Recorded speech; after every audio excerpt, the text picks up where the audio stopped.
Standing in the marble lobby of the Grandview Resort, I watched my father's face twist with disgust as he blocked my path. "You're not welcome at our luxury resorts," he sneered loud enough for the elegant guests to hear. My stepmother Grace smirked beside him, while my younger sister Madison filmed everything on her phone. 10 years since they'd thrown me out, and nothing had changed. I picked up my phone, smiled calmly, and said, "Security removed the Fairchild family's VIP privileges." Their keycards stopped working instantly. The memory of that satisfying moment would have to wait. Let me take you back to where this all began 10 years ago when I was 18, and my world shattered completely. My mother, Eleanor, had passed away after a long battle with cancer. She'd been the heart of our family's hotel business, the one who'd transformed my grandfather's single roadside inn into a collection of boutique properties.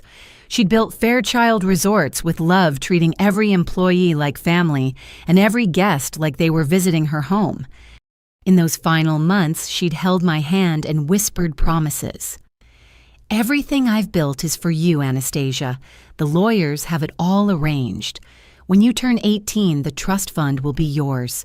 You'll have everything you need to follow your dreams, maybe even expand the hotels like we talked about."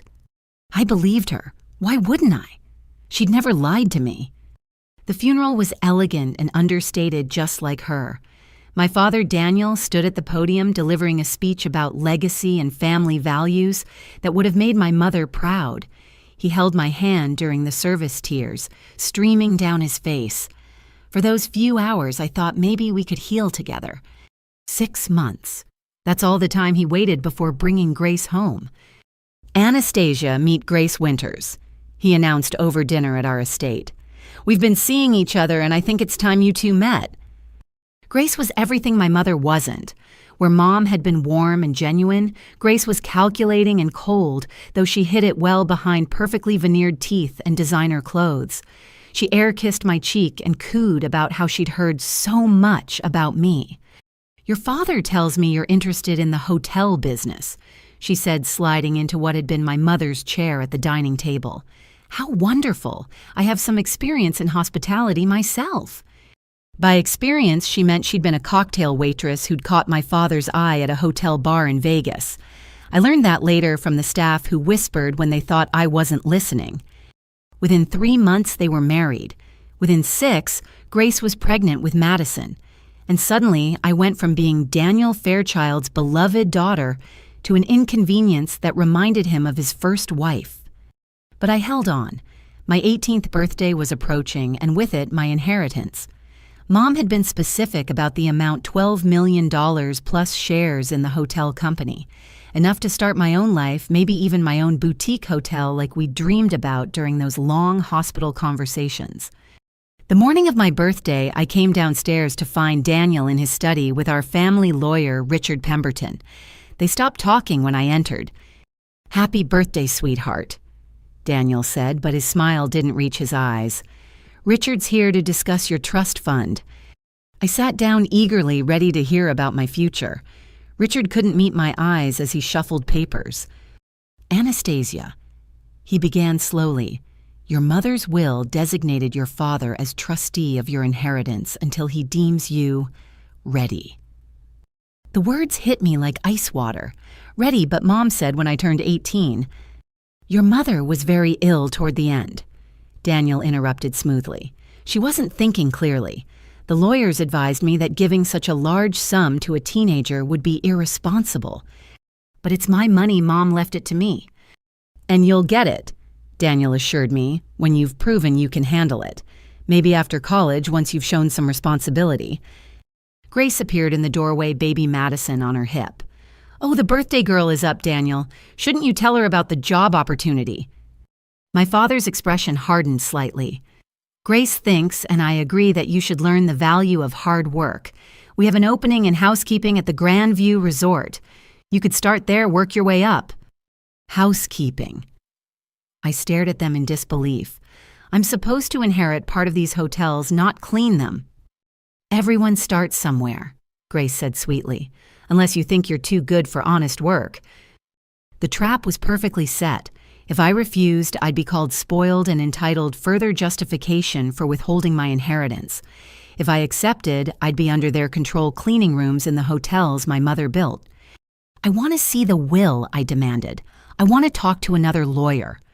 Daniel's face darkened. Are you calling me a liar? Suggesting I'd steal from my own daughter? I'm suggesting you show me the documents Mom signed. The slap came so fast I didn't see it coming. My cheek burned as I stared at my father in shock. He'd never hit me before. You ungrateful little brat, he hissed. After everything I've done for you, your mother spoiled you rotten, filled your head with fantasies. You want the money, earn it. Take the job or get out. Daniel? Grace gasped theatrically. Maybe we should give her time to think. No, he said coldly. I've made my decision. You work for us or you leave with nothing. I stood up, my cheek still stinging. I'll leave then. But this isn't over. That money is mine and you know it. The next hour was a blur of rage and cruelty. Daniel had the staff pack my things while Grace supervised, making sure I only took clothes and personal items. My laptop, phone, credit cards, even my car keys were confiscated. Company property, Daniel explained coldly. You're not an employee, so you're not entitled to them. They threw my suitcases on the front lawn.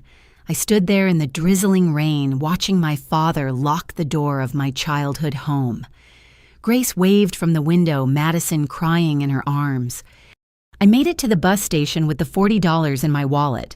As I sat on the cold plastic bench, soaked and shivering, I pulled out an envelope that had fallen from one of my books during the chaotic packing. My hands shook as I recognized my mother's handwriting. It must have been tucked inside the book I'd been reading to her during her final days. I opened it carefully, trying not to let the rain smudge the ink. My dearest Anastasia, it read. If you're reading this, something has gone wrong. I need you to know that I've recently discovered some disturbing things about your father's financial dealings. He's been moving money from the hotels, setting up accounts I don't have access to. I've tried to protect your inheritance, but I fear he may find a way around it. I've contacted my old friend Arthur Hartwell about this situation. If you ever need help, find him at Hartwell Properties. He promised me he'd look after you. Be strong, my darling. Your father wasn't always like this, but money has a way of revealing who people really are. Don't let him break your spirit. You have your grandmother's strength and my heart. That's worth more than any inheritance. All my love, Mom. I clutched the letter to my chest, rain mixing with my tears. She'd known. She'd tried to warn me, protect me, but she'd run out of time. The cancer had taken her before she could fix what Daniel had broken.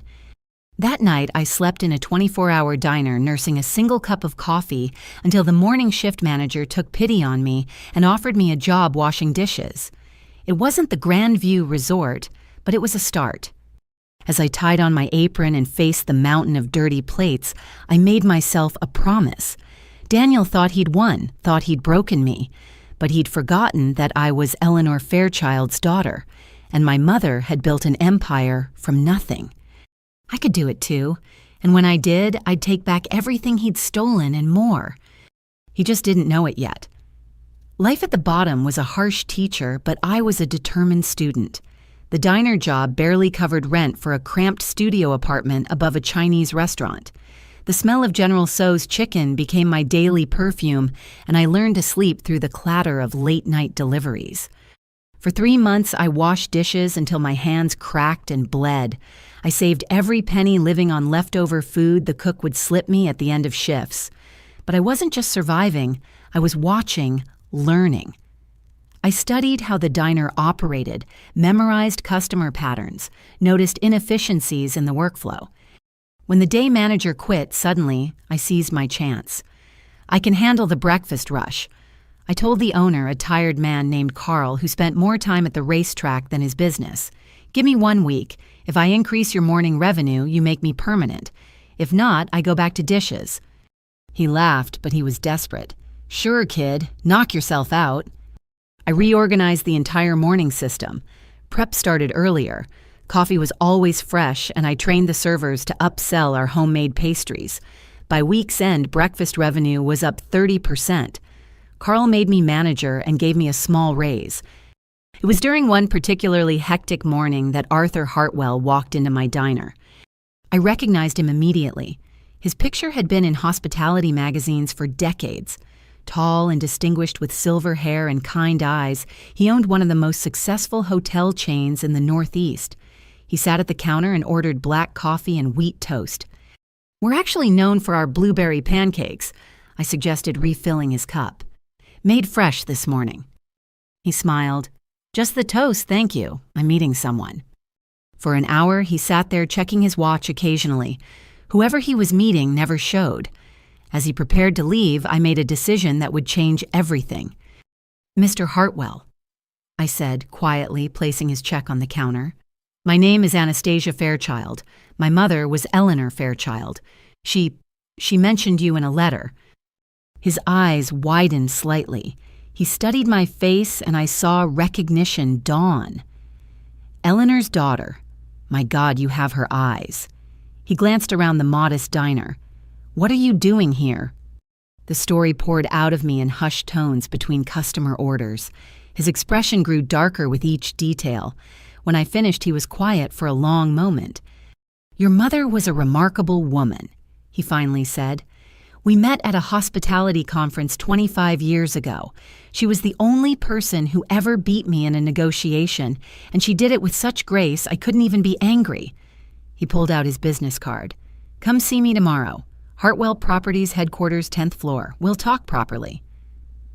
I arrived at his office the next day in my only professional outfit, a black suit I'd found at Goodwill.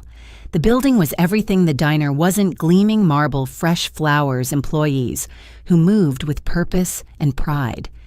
Arthur's office overlooked the city, its walls lined with awards and photographs of beautiful hotels.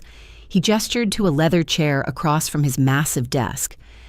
"I did some checking last night," he began without preamble. "Your father has been busy. The trust fund your mother established is ironclad, but as trustee, he can delay distribution almost indefinitely. He's also been leveraging Fairchild Resorts assets for personal loans." "Can you help me?" I asked directly. "I can do better than that," Arthur replied. "I'm 73 years old, Anastasia. I built this company from scratch, but I have no children to leave it to. I've been looking for someone with the right combination of hunger and integrity to mentor." He leaned back in his chair. "Your mother vouched for you before she died. She said you had the mind for this business and the heart to do it right. Prove her correct, and I'll teach you everything I know." The catch: I had to start at the very bottom, just like at the diner.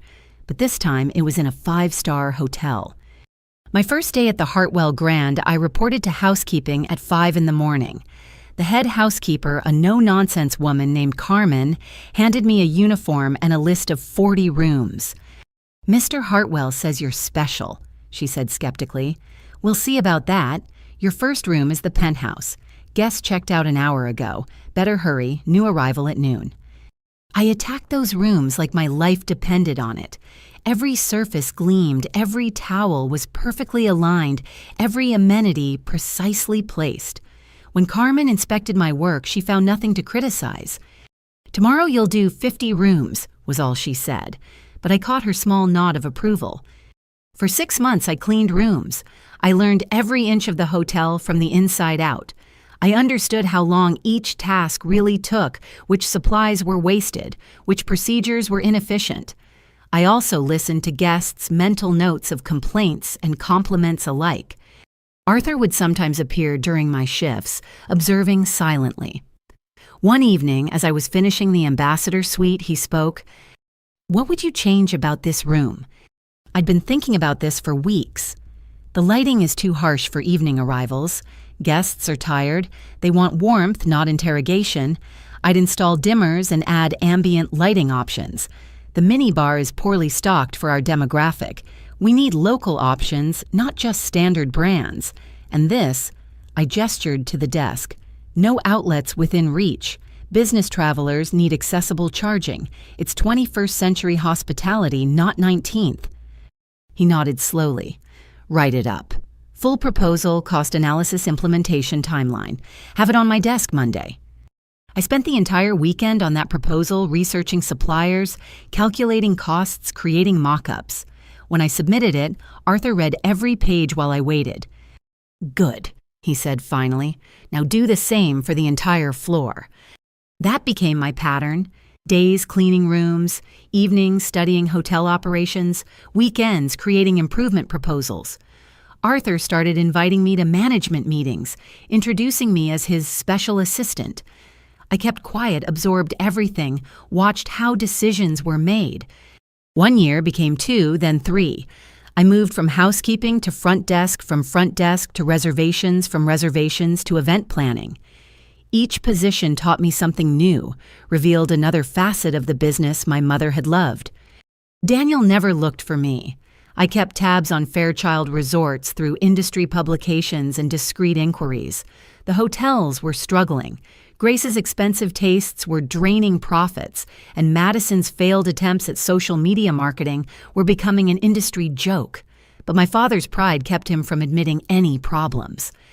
It was during my 4th year at Hartwell Properties that Arthur called me into his office with an unusual expression. "Sit down, Anastasia. We need to have a serious conversation." My heart dropped. Had I done something wrong? Was he disappointed in my progress? "I'm dying," he said simply. "Pancreatic cancer. The doctors give me 6 months, maybe 8 if I'm lucky." The words hit me like a physical blow. I'd lost my mother to cancer. I couldn't lose Arthur, too. He'd become more than a mentor. He was the father figure Daniel should have been. "We have work to do before I go," he continued briskly, not allowing me to wallow. "First, your inheritance. I've had my lawyers working on it for 2 years. Your father made one crucial mistake in how he structured the trust. We can't force him to release it, but we can sue for an accounting of how he's managing it." He pushed a folder across the desk. Inside were bank records, transaction histories, a clear trail of financial misconduct. "Your father has been using your trust fund as collateral for personal loans. He's been paying himself a management fee of $200,000 annually. It's all legal, technically, but it's unethical enough to bring before a judge. My lawyers are ready to file whenever you are." I stared at the evidence of my father's betrayal documented in black and white. "Do it," I said quietly. "File the lawsuit." "There's more," Arthur continued. "I've been keeping records of every transaction Daniel made while claiming to manage the family hotels. He's been embezzling Anastasia, skimming from vendor payments, inflating renovation costs, even stealing from employee benefit funds. I have enough evidence to destroy him when you're ready." "Why would you do all this for me?" I asked, overwhelmed by his thoroughness. Arthur smiled sadly. "Your mother saved my life once. Did she ever tell you 25 years ago I was drinking myself to death after my wife died? Eleanor found me passed out in a hotel bar after a conference. Instead of letting me become another industry gossip story, she got me help, stayed with me through the DTs, drove me to AA meetings, called me every day for a year to make sure I was staying sober." He pointed to a photo on his desk I'd seen 100 times him with a beautiful woman at a hotel opening. "That's my second wife, Margaret. I met her at an AA meeting Eleanor dragged me to. We had 15 wonderful years before she passed. I owe those years to your mother." His eyes met mine. "So you see helping you isn't charity. It's a debt I can finally repay." The lawsuit was filed quietly without media attention.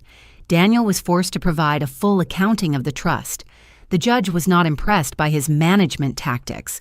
While we couldn't force immediate release of the funds, the court ordered all loans against the trust to be repaid immediately, and Daniel was removed as trustee. The money would be mine on my 25th birthday, just 2 years away. But I wasn't content to wait. Fairchild Resorts was bleeding money, and I saw opportunity in its weakness. "I want to buy them out," I told Arthur one evening as we reviewed quarterly reports. "When I get my inheritance, I want to acquire Fairchild Resorts." Arthur studied me carefully. "Revenge is expensive, Anastasia." "It's not revenge," I insisted. "Those hotels were my mother's legacy. Daniel is destroying them. Grace treats the staff like servants, not team members. Madison uses the properties as Instagram backdrops while occupancy rates plummet. They're killing everything Mom built. And you think you can save it? I know I can. You taught me how.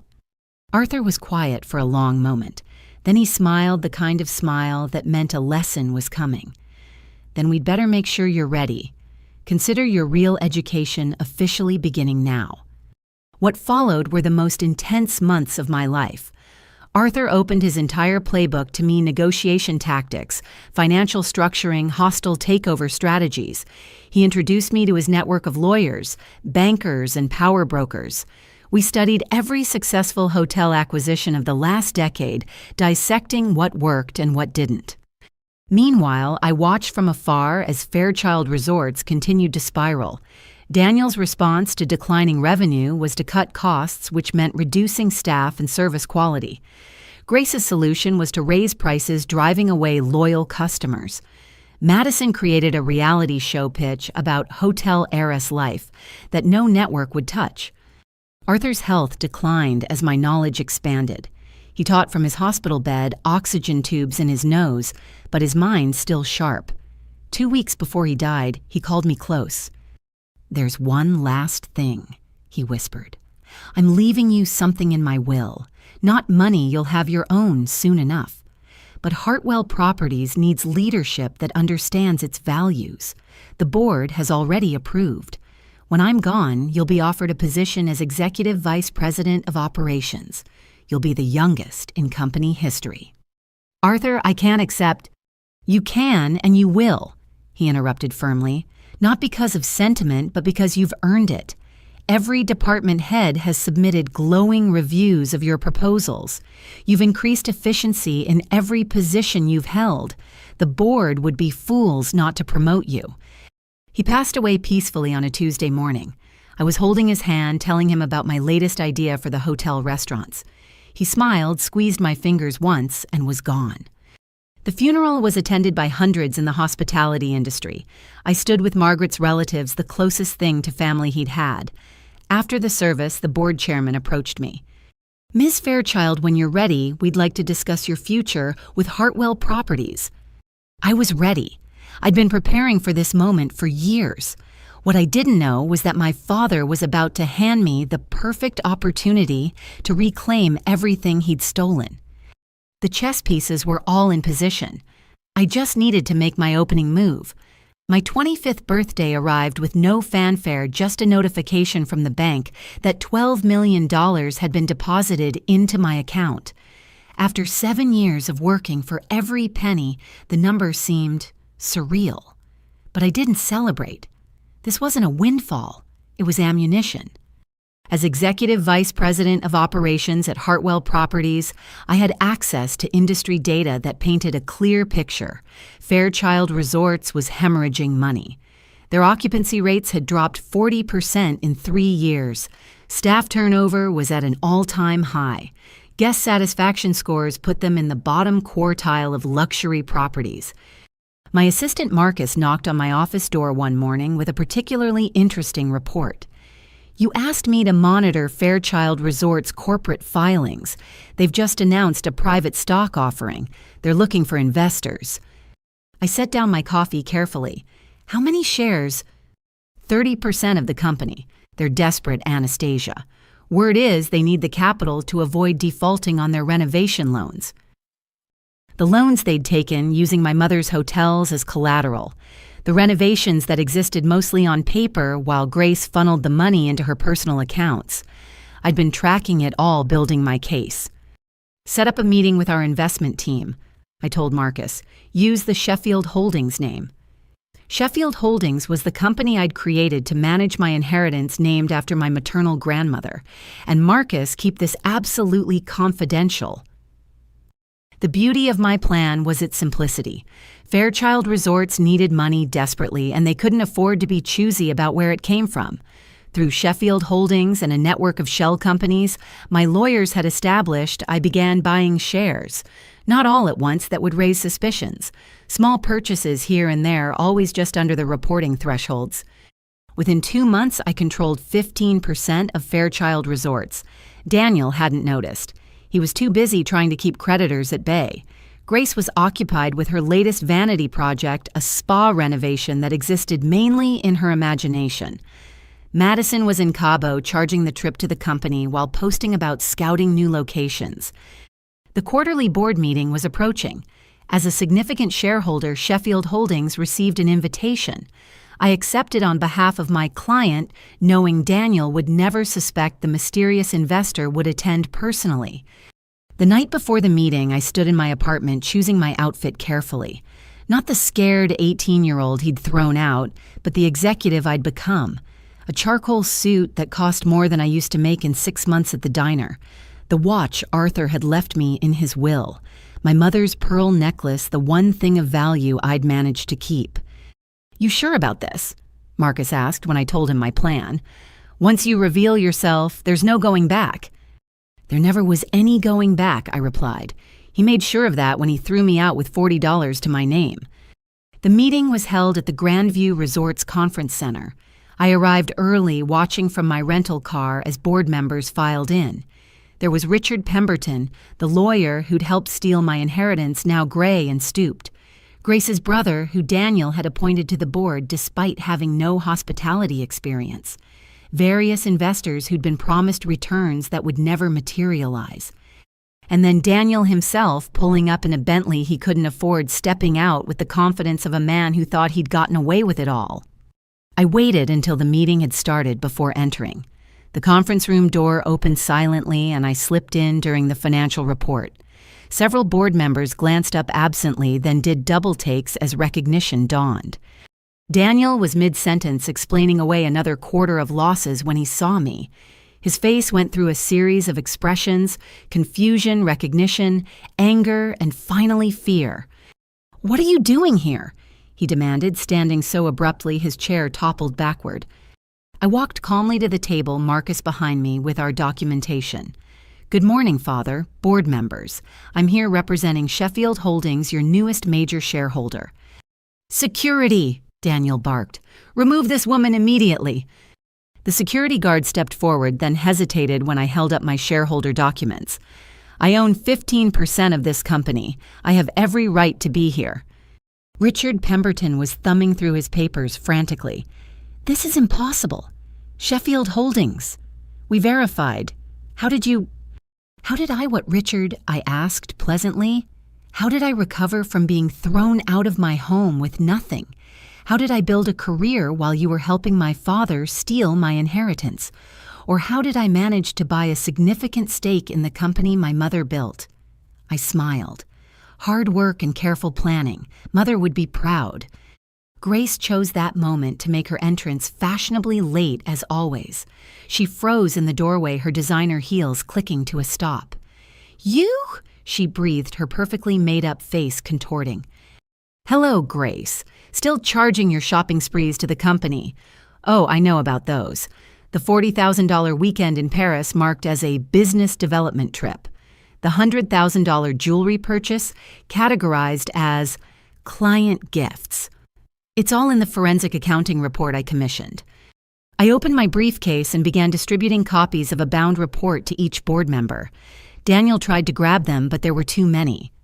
"This is a comprehensive analysis of Fairchild Resorts' financial status," I announced.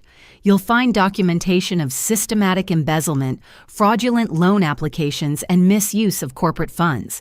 Page 47 is particularly interesting. It details how renovation funds were diverted to personal accounts." Board members were flipping through pages, their expressions growing more alarmed with each revelation. Grace's brother pushed his copy away. "Daniel, what is this?" "Lies," Daniel snarled. "She's trying to destroy me out of spite. She's always been unstable ever since her mother died. We tried to help her give her a job, but she refused to work for her inheritance, like any responsible—" "I have the receipts," I interrupted calmly. "Every transaction is documented, including the $200,000 annual management fee you paid yourself from my trust fund. By the way, Father, you'll be receiving a bill for that. The court was very clear about repayment." Madison burst through the door, phone in hand. "Daddy, I'm live streaming this for my followers. Family drama is trending right now, and..." She stopped seeing me. "Oh my God, Anastasia, you look different." "Hello, Madison. Still trying to make influencer happen. How's that working out?" "Last I checked, your Hotel Heiress Life Instagram was costing the company $50,000 a month in staged photo shoots while contributing zero revenue. At least I'm not some bitter psycho who can't let go of the past." Madison snapped, but her voice wavered. She'd never seen me like this, calm and in control. "The past." I laughed softly. "This isn't about the past. This is about the future of Fairchild Resorts, which according to my analysis doesn't have one under current management. You're 6 months from bankruptcy." "You're lying," Daniel said, but sweat was beading on his forehead. "Am I? When was the last time you looked at the real books, not the ones Grace doctors for these meetings? Do you know your occupancy rate at the Riverside property? 32%. The industry average is 70. Do you know why?" I pulled out a stack of employee complaints. "Because you've cut staff to the bone and the remaining employees are too demoralized to provide decent service." An older board member, one of my mother's original investors, spoke up. "Ms. Fairchild, what exactly are you proposing?" I straightened, meeting his eyes. "I'm calling for a vote of no confidence in Daniel Fairchild's leadership. I have a comprehensive turnaround plan that will restore Fairchild Resorts to profitability within 18 months, but it starts with new management." "This is ridiculous." Daniel slammed his fist on the table. "I built this company." "No," I said quietly, and the room stilled at something in my voice. "Eleanor Fairchild built this company. You've been tearing it down since the day she died. Every decision you've made has been about enriching yourself at the expense of employees, guests, and shareholders. It ends today." "You don't have the votes," Grace said desperately. "Tell her Richard. She can't do this." Richard was still studying the report, his face pale. "Daniel, these numbers. Is this accurate? Have you really been taking money from the employee pension fund?" "Temporary loans," Daniel said quickly. "All above board. We needed liquidity for the renovations." "What renovations?" I asked. "The ones you've been announcing for 3 years but never starting. I have the contractor bids here. You collected $5 million in renovation funds from investors. Would you like to explain where that money actually went?" Grace grabbed Madison's arm. "Turn off the phone," she hissed. "But Mom, the engagement is insane. I'm getting so many views." "Turn it off." But it was too late. Madison's followers had already screen recorded the meeting. Within minutes, clips were spreading across social media Daniel's red-faced denials, Grace's panicked attempts at damage control, and me calmly presenting evidence of their destruction of my mother's legacy. "I make the motion for a vote of no confidence," the older board member said quietly. "All in favor." One by one, hands raised around the table. Even Grace's brother, seeing the writing on the wall, voted against them. Only Daniel and Grace voted to retain leadership. "Motion passes," Richard said weakly. "Mr. Fairchild, you are removed as CEO effective immediately." Daniel stood slowly, his face mottled with rage. "You think you've won. You think you can run these hotels. You're nobody, a glorified maid who got lucky. A maid who increased efficiency by 30% in every department she touched," I corrected. "A nobody who was mentored by Arthur Hartwell himself, someone who actually understands that hotels are about service, not ego." I gathered my papers. "Oh, and Father, you'll want to check your corporate credit cards. I had them all frozen an hour ago. Grace's too. Turns out I'm not just a shareholder, I'm now the largest individual investor, which gives me certain emergency powers." "You can't do this," Grace shrieked. "These are our hotels, our life." "No," I said, standing to leave. "They were my mother's hotels. You just borrowed them, and now I'm taking them back." As I walked out, I heard Daniel's roar of fury. Grace's hysterical tears, Madison's confused protests about her interrupted live stream, but I didn't look back. The opening move was complete. Now came the hard part, saving what they'd nearly destroyed. But I was Eleanor Fairchild's daughter, trained by Arthur Hartwell himself. I was ready. The emergency family board meeting was scheduled for 2 weeks after my bombshell revelation. Daniel had spent that time desperately trying to shore up support, calling in old favors and threatening anyone who'd listen. But the numbers didn't lie, and neither did the forensic accountants I'd hired. I arrived at the Grandview Resort wearing a navy dress my mother would have loved, professional, but with a touch of elegance. The same ballroom where my parents had celebrated their anniversary parties now hosted what might be the company's most critical meeting. Marcus walked beside me, wheeling boxes of additional documentation. "They've been here since dawn," he murmured. "Your father's legal team takes up one entire side of the room." "Let them posture," I replied. Truth doesn't need an entourage. The ballroom was packed. Shareholders, employees, media representatives, and curious industry observers filled every seat. At the head table, Daniel sat flanked by a phalanx of lawyers. Grace perched beside him in a white suit that screamed innocence, while Madison fidgeted with her phone, despite repeated warnings from their legal team. I took my seat at the opposite end alone, except for Marcus. The symbolism wasn't lost on anyone, the army of expensive suits versus Eleanor Fairchild's daughter with a single assistant. Richard Pemberton called the meeting to order, his voice shaky. The years of enabling Daniel's crimes had aged him, and his hands trembled as he shuffled papers. "We're here to address the motion of no confidence and hear proposals for Fairchild Resort's future leadership," he began. "Mr. Daniel Fairchild will speak first." Daniel stood his PR team, having coached him into a softer image. Gone was the rage from our last encounter, replaced by what they probably called stern disappointment. Fellow shareholders, employees, friends. He began spreading his hands in a gesture of openness. "We're family here at Fairchild Resorts. We've weathered storms before, and we'll weather this one.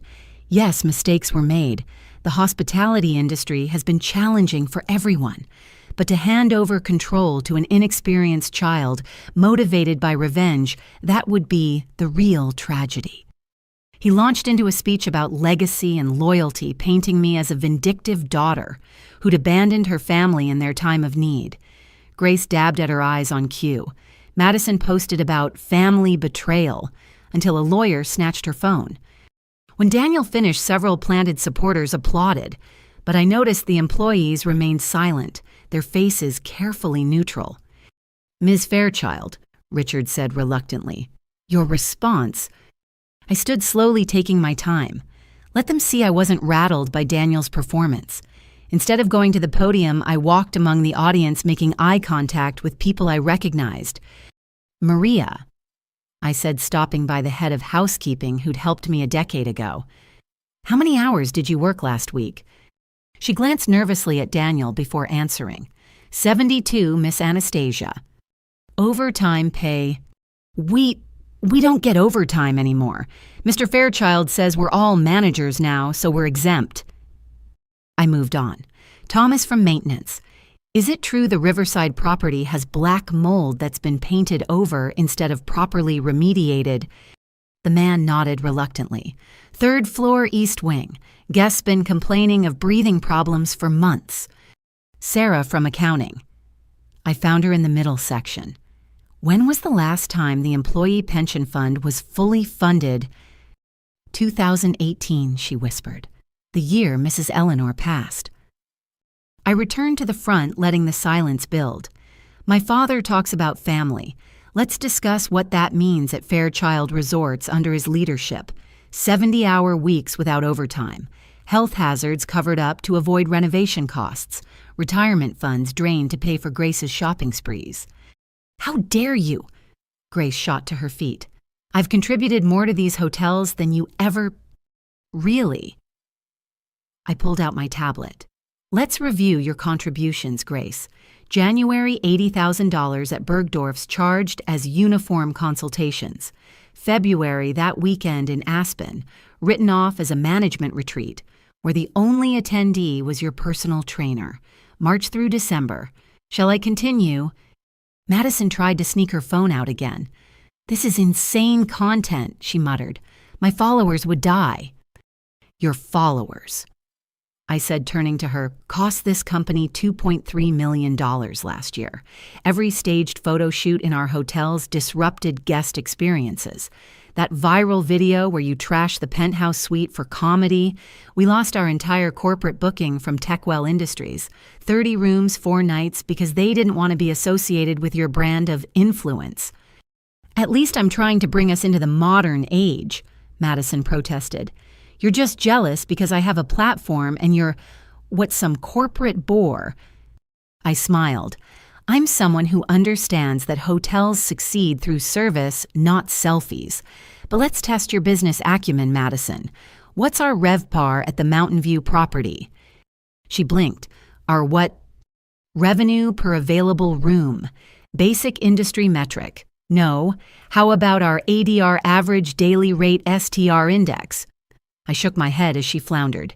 You've been influencing for our hotels for 5 years and don't know fundamental hospitality terms. But you collected a 6-figure salary as social media director. Daniel's face was purpling. Enough of this circus, you want to air dirty laundry. Fine. Let's talk about how you got here, Anastasia. Manipulating a dying old man, taking advantage of Arthur Hartwell's grief. The room gasped. I felt the blow but didn't flinch. Arthur Hartwell, I said clearly, was more of a parent to me in 5 years than you've been in 28. He taught me this business from the ground up. I cleaned rooms, worked front desk, handled angry guests at 3 a.m. I earned every promotion through documented performance improvements. Can you say the same, Father? Or did grandfather simply hand you the keys? Don't you dare. I dare because someone has to. Someone has to stand up for the 800 employees you've betrayed. Someone has to speak for the investors you've defrauded. Someone has to remember that Eleanor Fairchild built these hotels with her heart, not her ego. I returned to my table and picked up a thick folder. This is my proposal for Fairchild Resort's future. But before we discuss tomorrow, let's finish with today. Specifically why Sheffield Holdings now controls 51% of this company. Daniel went white. That's impossible. You owned 15%. 2 weeks ago, yes. But your panic selling triggered several clause provisions in shareholder agreements. Every investor you begged to hold their shares, they came to me instead. Turns out they prefer potential profit to confirmed loss. I opened the folder. As majority shareholder, I'm calling for immediate leadership change. But I'm not asking you to trust me blindly. I began my presentation. Revenue projections based on actual market data, not Grace's fantasies. Staffing plans that treated employees as assets, not expenses. Renovation budgets that would actually result in renovations. Partnership opportunities with Hartwell Properties that would benefit both chains. The Grandview Resort alone is hemorrhaging $40,000 weekly, I explained. But with proper management, restored staff morale, and genuine investment in guest experience, we can be profitable within 6 months. The entire chain can be industry-leading within 2 years, but it requires leadership that puts the hotels first, not personal gain. An investor raised his hand. Ms. Fairchild, your projections assume significant initial investment. Where's that capital coming from? From me, I said simply. I'm prepared to invest $8 million of my personal funds into immediate improvements. New linen updated technology staff training programs, and yes, actual renovations, not just press releases about them. You'd risk your inheritance on this, another shareholder asked. My mother's inheritance, I corrected. She'd want it used to save what she built. Besides, it's not a risk when you know what you're doing. Arthur Hartwell taught me that confidence comes from competence, not bravado. Grace laughed shrilly. $8 million. That's nothing. Tell them about the debt, Daniel. Tell them what it really costs to run these properties. Daniel tried to silence her, but Grace was spiraling. $200 million in loans, hidden subsidiaries bleeding money. The Riverside property isn't even ours anymore. It's collateral for— "Shut up!" Daniel roared, his mask finally slipping completely. The room erupted. Shareholders demanded explanations. Employees looked stricken. Madison had somehow gotten her phone back and was live streaming again, narrating the chaos like reality TV. I remained calm in the storm's eye, waiting. When the shouting finally died down, I spoke. $200 million in debt explains the desperation. It doesn't excuse it. Every dollar stolen from employees, every corner cut on safety, every lie told to investors, it all leads here, to this moment, where you have a choice. I stood addressing the room with my mother's dignity and Arthur's authority. Continue with leadership that brought you to bankruptcy's edge, or choose change.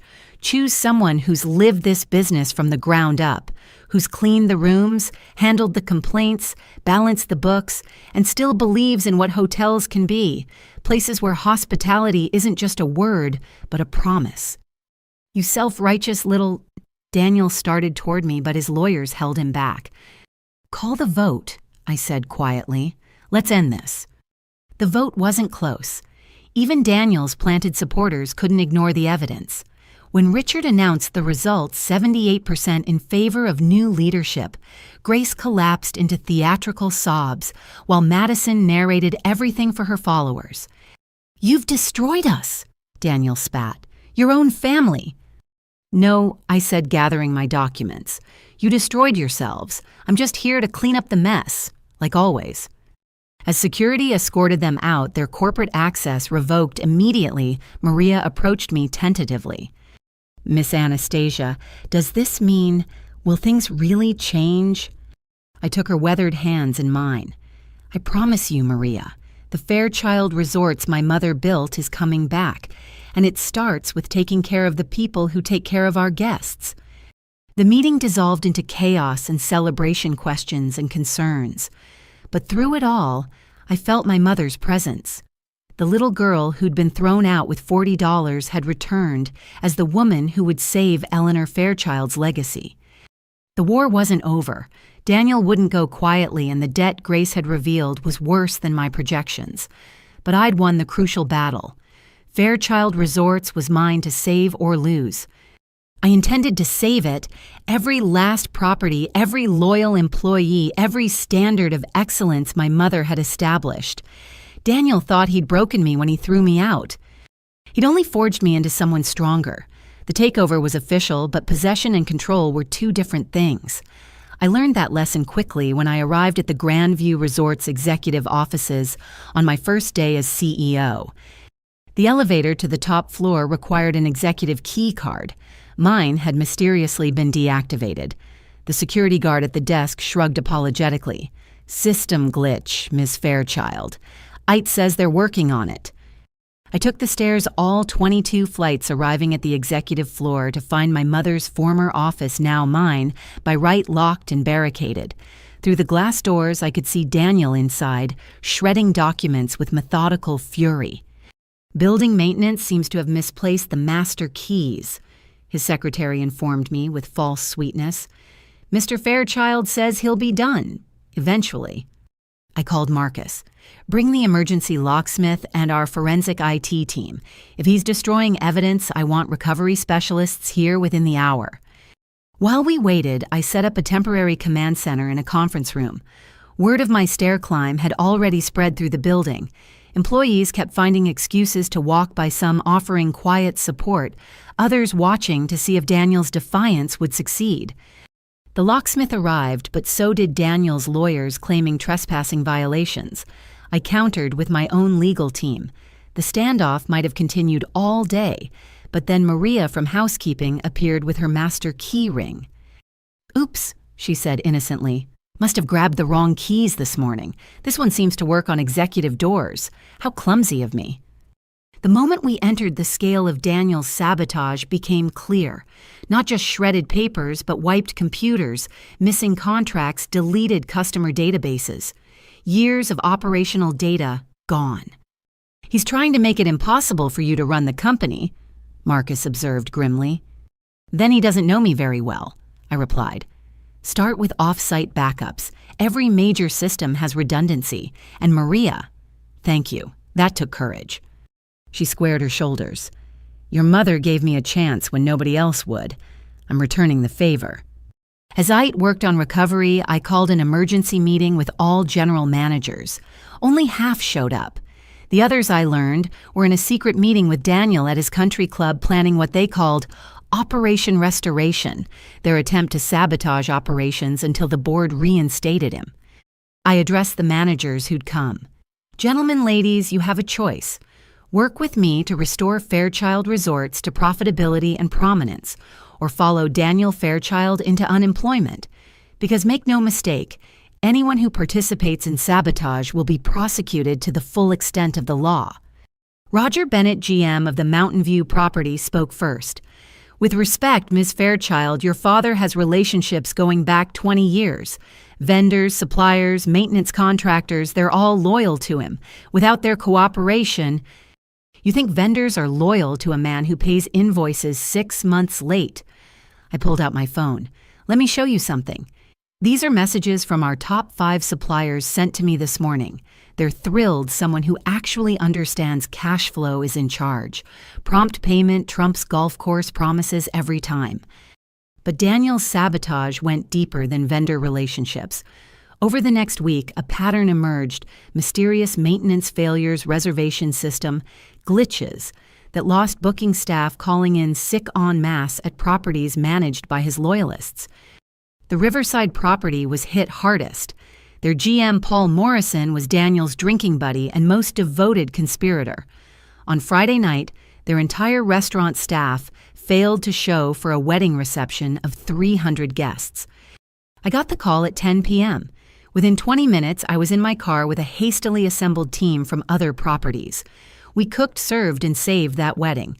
I spent half the night in the kitchen plating entrees in my designer suit, and the other half apologizing personally to guests. The bride's father pulled me aside near midnight. I've been coming to Fairchild Properties for 30 years. This is the first time I've seen a CEO in the kitchen. Your mother would be proud. She also would have had the foresight to prevent this mess, I admitted. Maybe, but she definitely would have handled it just like you did. Eleanor never let ego get in the way of service. By morning, the story had spread, not just among employees, but to guests, vendors, and social media. Madison, in a spectacular miscalculation, posted videos mocking me for playing waitress, not realizing she was actually highlighting the difference between our leadership styles. Grace's sabotage was subtler but equally damaging.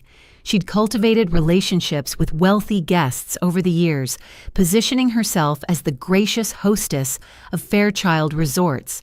Now she was calling them personally, warning them about dangerous changes and declining standards under new management.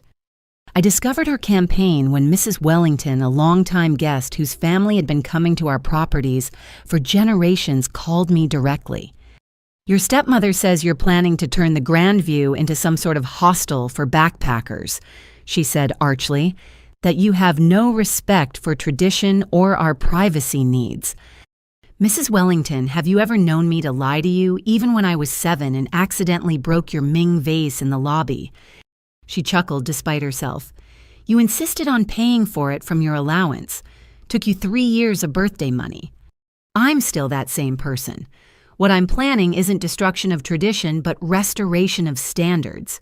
Would you give me a chance to show you, come for your usual stay next month? If you're not satisfied, I'll refund everything and personally find you accommodation at our competitor. Well, Grace was quite insistent. Grace has also been charging personal purchases to your corporate account for 5 years. I have the receipts. Shall I send them to your accounting department, or would you prefer to handle it quietly? There was a long pause. I'll see you next month, dear, and perhaps it's time we reviewed all our corporate charges. One by one, I countered their moves. When Paul Morrison tried to claim equipment failures at Riverside, I brought in independent inspectors who found evidence of intentional damage. When Daniel's loyalists spread rumors about mass layoffs, I held town halls at every property laying out clear plans that actually increased staffing in key areas. The breakthrough came from an unexpected source, Madison's live streaming addiction. She'd been documenting everything for her followers, thinking she was creating content about corporate drama.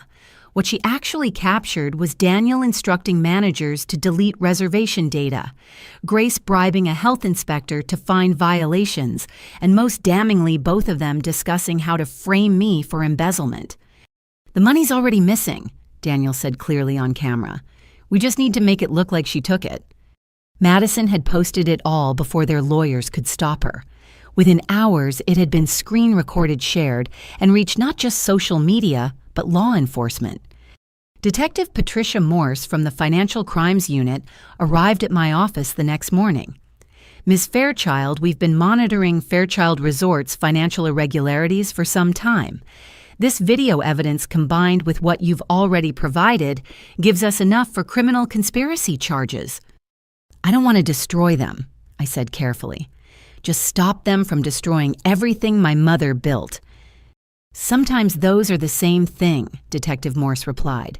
"Your father has been stealing from this company for years. Your stepmother has been his eager accomplice. Your sister, well, she's more witness than perpetrator. But this sabotage campaign, that's fresh criminal activity. They're not just fighting corporate battles anymore.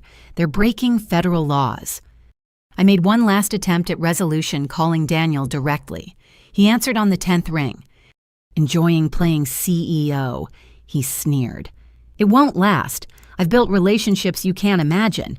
By next month, you'll be under federal investigation," I interrupted. "This isn't corporate warfare anymore, Father. You're committing crimes, real crimes with real consequences. Stop now. Accept the buyout I'm offering for your remaining shares and retire quietly, or continue this path and lose everything. You think you've won because you have a title, because some employees feel sorry for you. I'll burn it all down before I let you have it. Then you'll burn alone. I'm done trying to save you from yourself." That night, the Riverside property suffered a suspicious fire in its kitchen.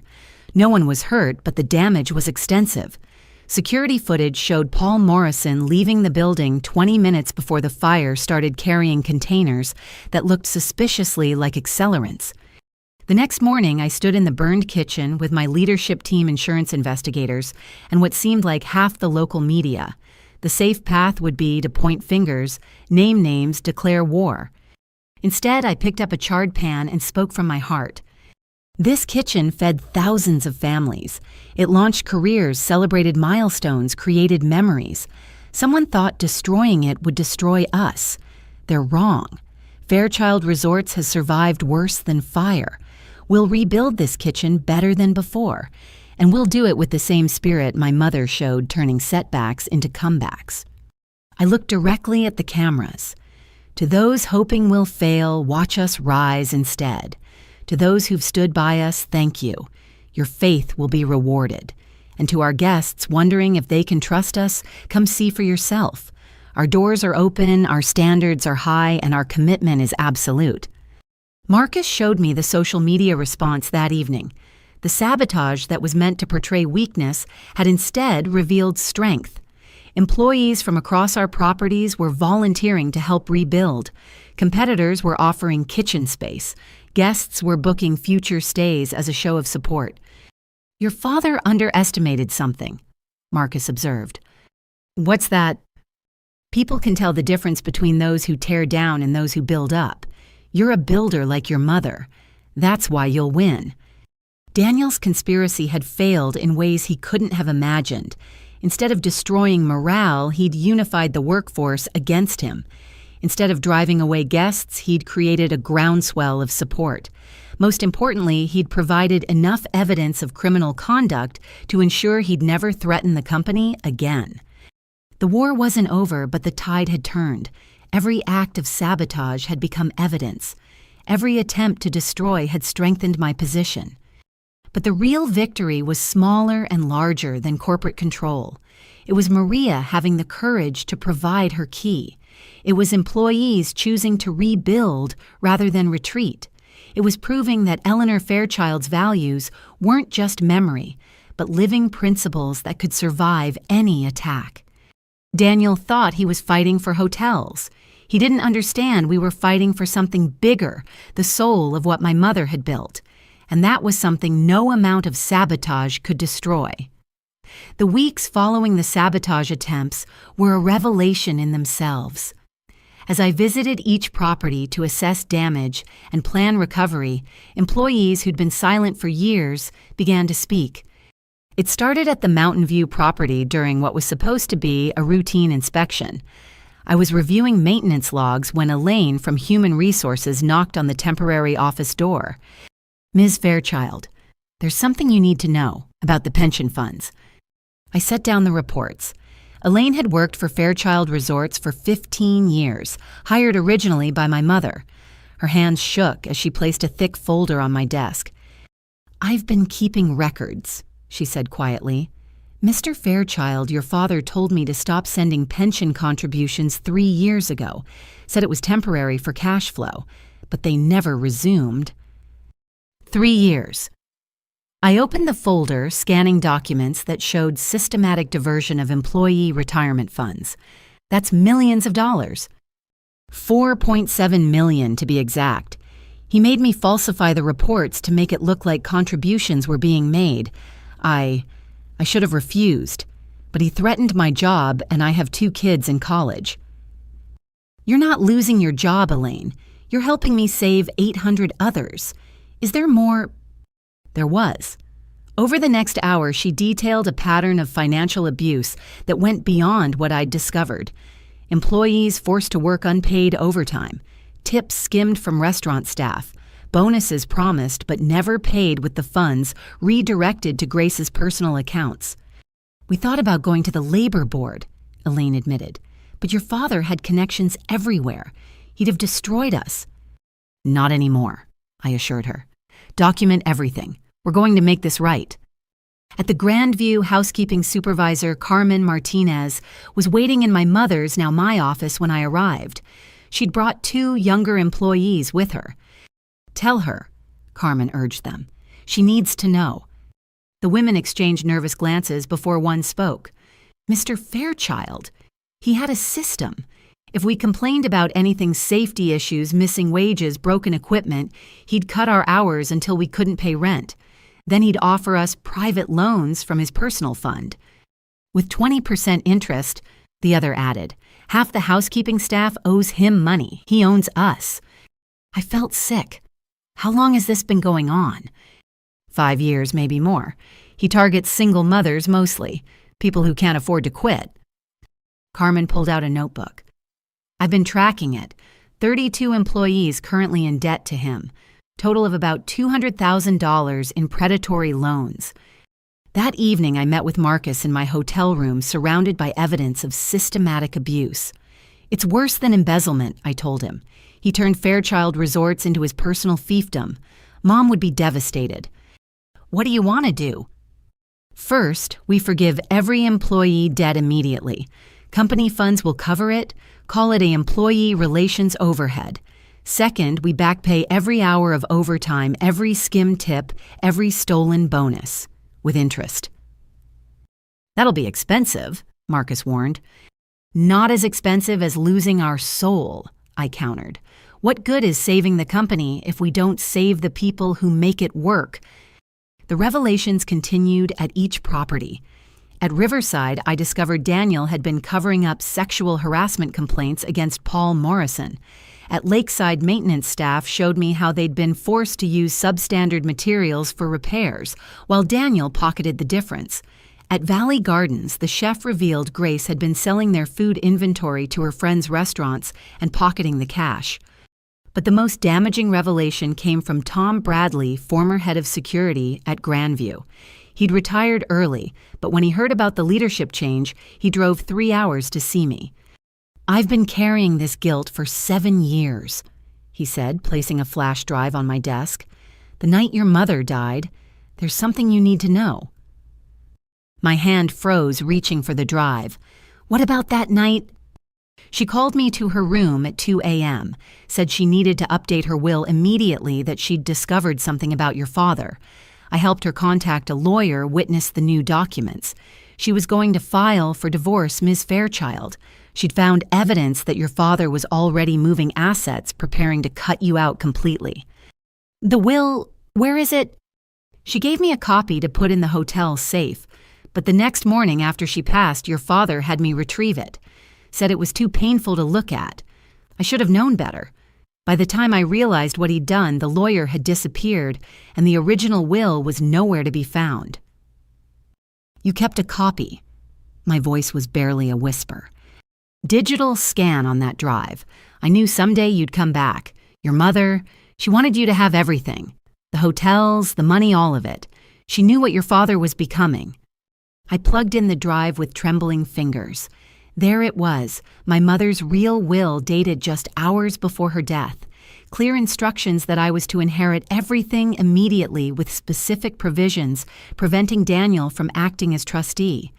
She'd known. She'd tried to protect me. There's more, Tom said heavily. The security footage from that night. Your father visiting her room at 4 a.m. 2 hours before she died. He was carrying papers.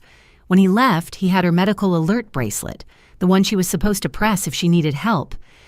The implication hit me like a physical blow. You're saying... I'm not saying anything that can't be proved, but your mother was stable that night. The doctors said she had weeks, maybe months. Then suddenly... He shrugged helplessly. I've lived with this knowledge for 7 years. Maybe it's nothing. Maybe the cancer just took her faster than expected. But you deserve to know. That night, I couldn't sleep. The employees' revelations painted a picture of systematic cruelty, but Tom's information suggested something far darker. I called Detective Morse. I need to discuss some new information about my mother's death and my father's actions that night. We can meet tomorrow. Ms. Fairchild, are you suggesting what I think you're suggesting? I'm suggesting you look at everything. The timeline, the will, changes the security footage.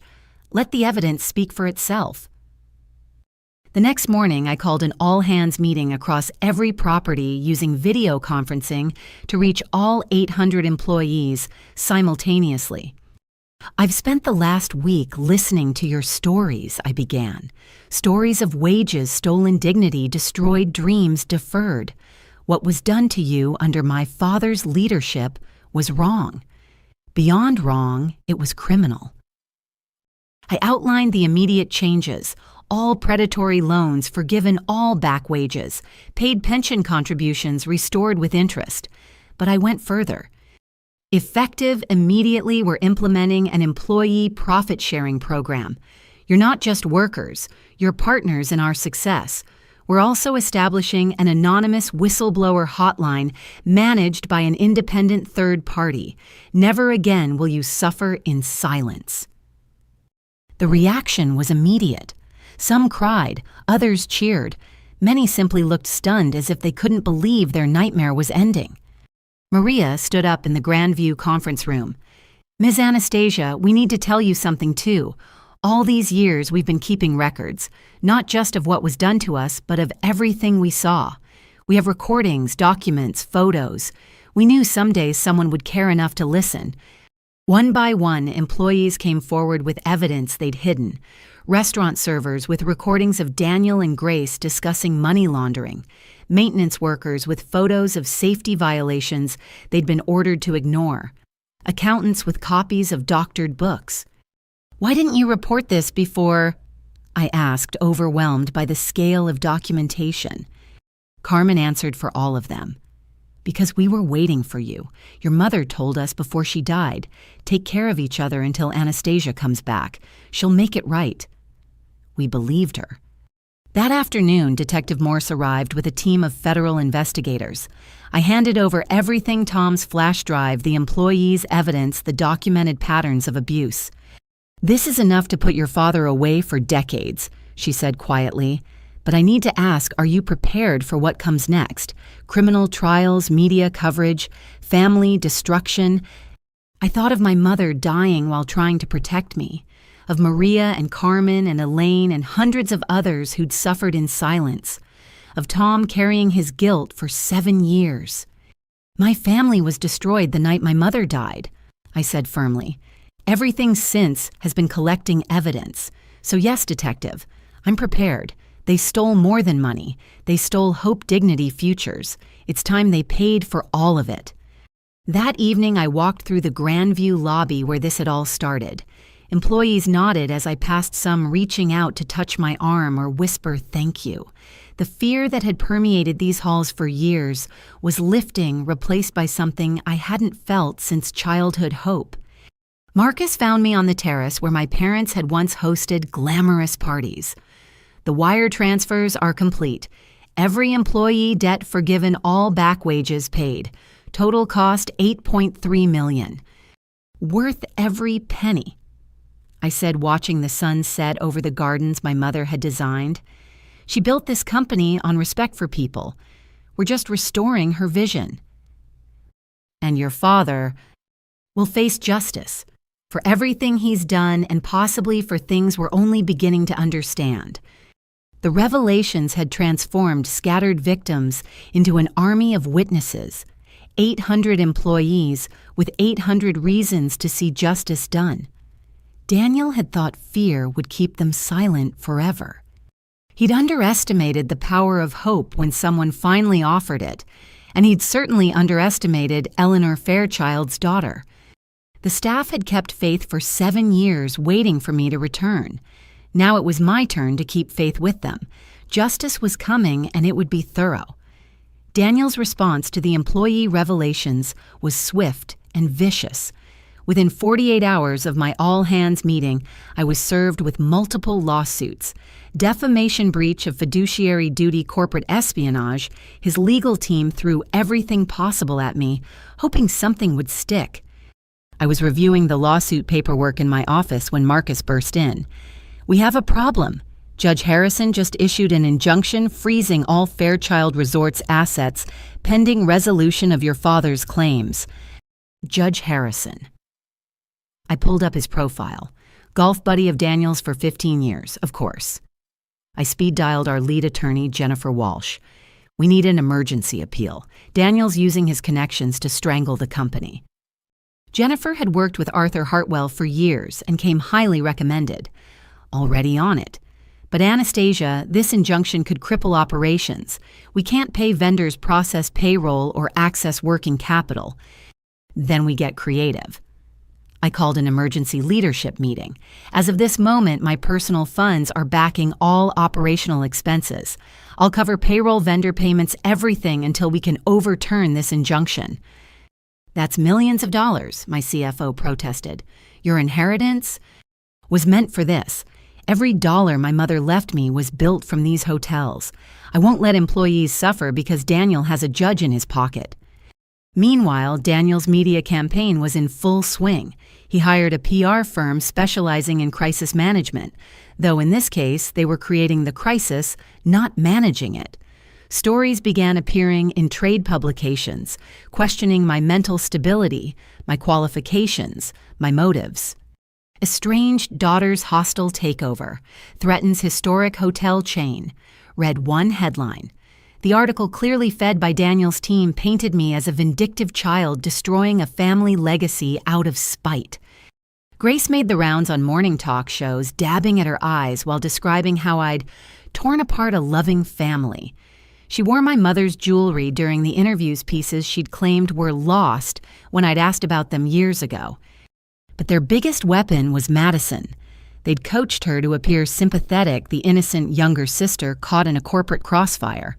Her social media shifted from party videos to heartfelt posts about family betrayal and sibling rivalry gone too far. Anastasia always resented me, Madison told her followers in a viral video.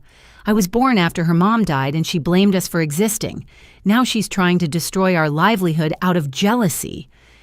The narrative was taking hold. Booking cancellations increased.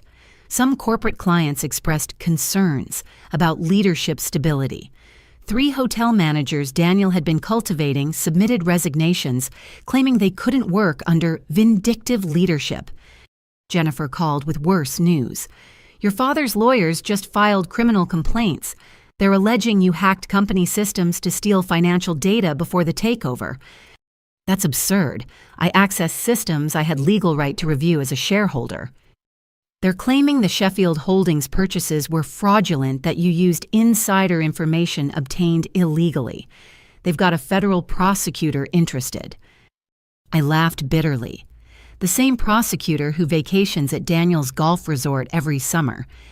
Different one, Patricia Nielsen. She's clean but ambitious. Taking down a corporate executive would make her career. Then we give her a bigger target. I pulled out the evidence binders we'd compiled, set up a meeting. If she wants corporate crime, I'll show her corporate crime, just not the kind Daniel's claiming. The meeting with Prosecutor Nielsen was scheduled for the following Monday. I spent the weekend preparing, but Sunday evening brought an unexpected visitor to my hotel room. Madison stood in the hallway looking smaller and younger without her usual designer armor. "Can we talk privately?" I ditched Dad's security guy. Every instinct screamed trap, but something in her expression made me step aside. She entered nervously, checking the windows as if expecting Daniel to materialize. "I know you're recording this," I said calmly. "Whatever setup Daniel planned, I'm not." She pulled out her phone, powered it off completely, even removed the battery. "I need to tell you something, and I need you to believe me. Dad's planning something big for tomorrow, something about the prosecutor meeting." I studied her carefully. "Why would you warn me?" "Because..." She sank into a chair, suddenly looking exhausted. "Because I know what he did to you was wrong. I've always known. But I was 12 when you left, and he made sure I understood what happened to daughters who didn't play along. So why risk it now? The employee meeting, when you forgave all those debts, paid back wages. Dad went ballistic. He was screaming about ungrateful workers, how they deserved what they got. And Mom..." Madison's voice dropped. "Mom said something about how, at least with Aunt Eleanor gone, there was no one left to coddle the staff. The way she said it..." "What did she say exactly?" "That Eleanor was too soft, but at least she had the decency to die before she could ruin everything with her bleeding heart." Madison met my eyes. "Anastasia, they talk about her death like they're glad it happened when it did, before she could change her will." My blood chilled, but I kept my voice level. "Tom Bradley already told me about the will and the security footage." Madison shook her head. "There's more. I was snooping in Dad's office last week trying to find dirt for my reality show pitch. I found a safe behind the Monet reproduction. Inside were papers. Insurance documents. Dad took out a massive life insurance policy on Aunt Eleanor 2 months before she died. $20 million. What? I gripped the chair arm. But he wasn't the beneficiary of her estate. The insurance was separate. He forged her signature. I compared it to birthday cards she sent me. And there's something else. Grace's browser history from that time. She researched morphine overdose symptoms and how long before death is declared natural, the week before Aunt Eleanor died. I forced myself to breathe steadily. "Why are you telling me this?" "Because I'm scared." Tears ran down her face, smearing her makeup. "The way they talk when they think I'm not listening. I think they're planning something for you too. Dad keeps saying you'll be handled before you can do any real damage. And Mom mentioned something about lightning striking twice and how tragic accidents run in families. You need to go to the police. With what? I'm their daughter. They'll say I'm lying. Say I'm making it up for attention like always." She stood abruptly. "I've told you what I know. Tomorrow's prosecutor meeting, don't go. Or at least don't go alone. Don't eat or drink anything they could have touched. And check your car before driving." She moved toward the door, then paused. "I'm sorry. For everything. For not being brave enough to stand up to them. For letting them use me against you. I know it doesn't fix anything, but I'm sorry." After she left, I called Jennifer immediately, then Detective Morse, then hired a private security team for the prosecutor meeting. If Daniel was escalating to physical threats, I wouldn't make it easy for him. The meeting with Prosecutor Nielsen took place in a federal building with metal detectors and security cameras. I brought Jennifer 2 associates and 4 boxes of evidence. Daniel's legal team arrived with twice as many lawyers and their own mountain of documents. Ms. Nielsen. Daniel's lead attorney began smoothly. We're here to discuss Ms. Fairchild's pattern of corporate theft, beginning with her suspicious acquisition of shares through shell companies. Actually, I interrupted, we're here to discuss murder. The room went silent. Even my own lawyers looked shocked I hadn't told them about Madison's visit. Prosecutor Nielsen leaned forward. That's a serious allegation, Miss Fairchild. Then it's fortunate I have serious evidence. I placed Tom Bradley's flash drive on the table. Security footage from the night my mother died showing Daniel Fairchild entering her room and removing her medical alert device. Her actual will signed hours before her death, which he destroyed and replaced with forgeries. And this, I added Madison's insurance documents copied before returning to her. Proof that Daniel took out a $20 million life insurance policy on his dying wife without her knowledge. Daniel's face cycled through shock, rage, and fear before settling on bluster. This is desperate fabrication. Is it? I pulled out Grace's search history. Your wife researched overdose methods the week before my mother died. You visited her room at 4 a.m. and removed her ability to call for help. She was dead by 6. The insurance paid out within a month. You used that money to start buying judges building the network that let you steal with impunity for 7 years. Prosecutor Nielsen was examining the documents with growing interest. This evidence, where did it come from?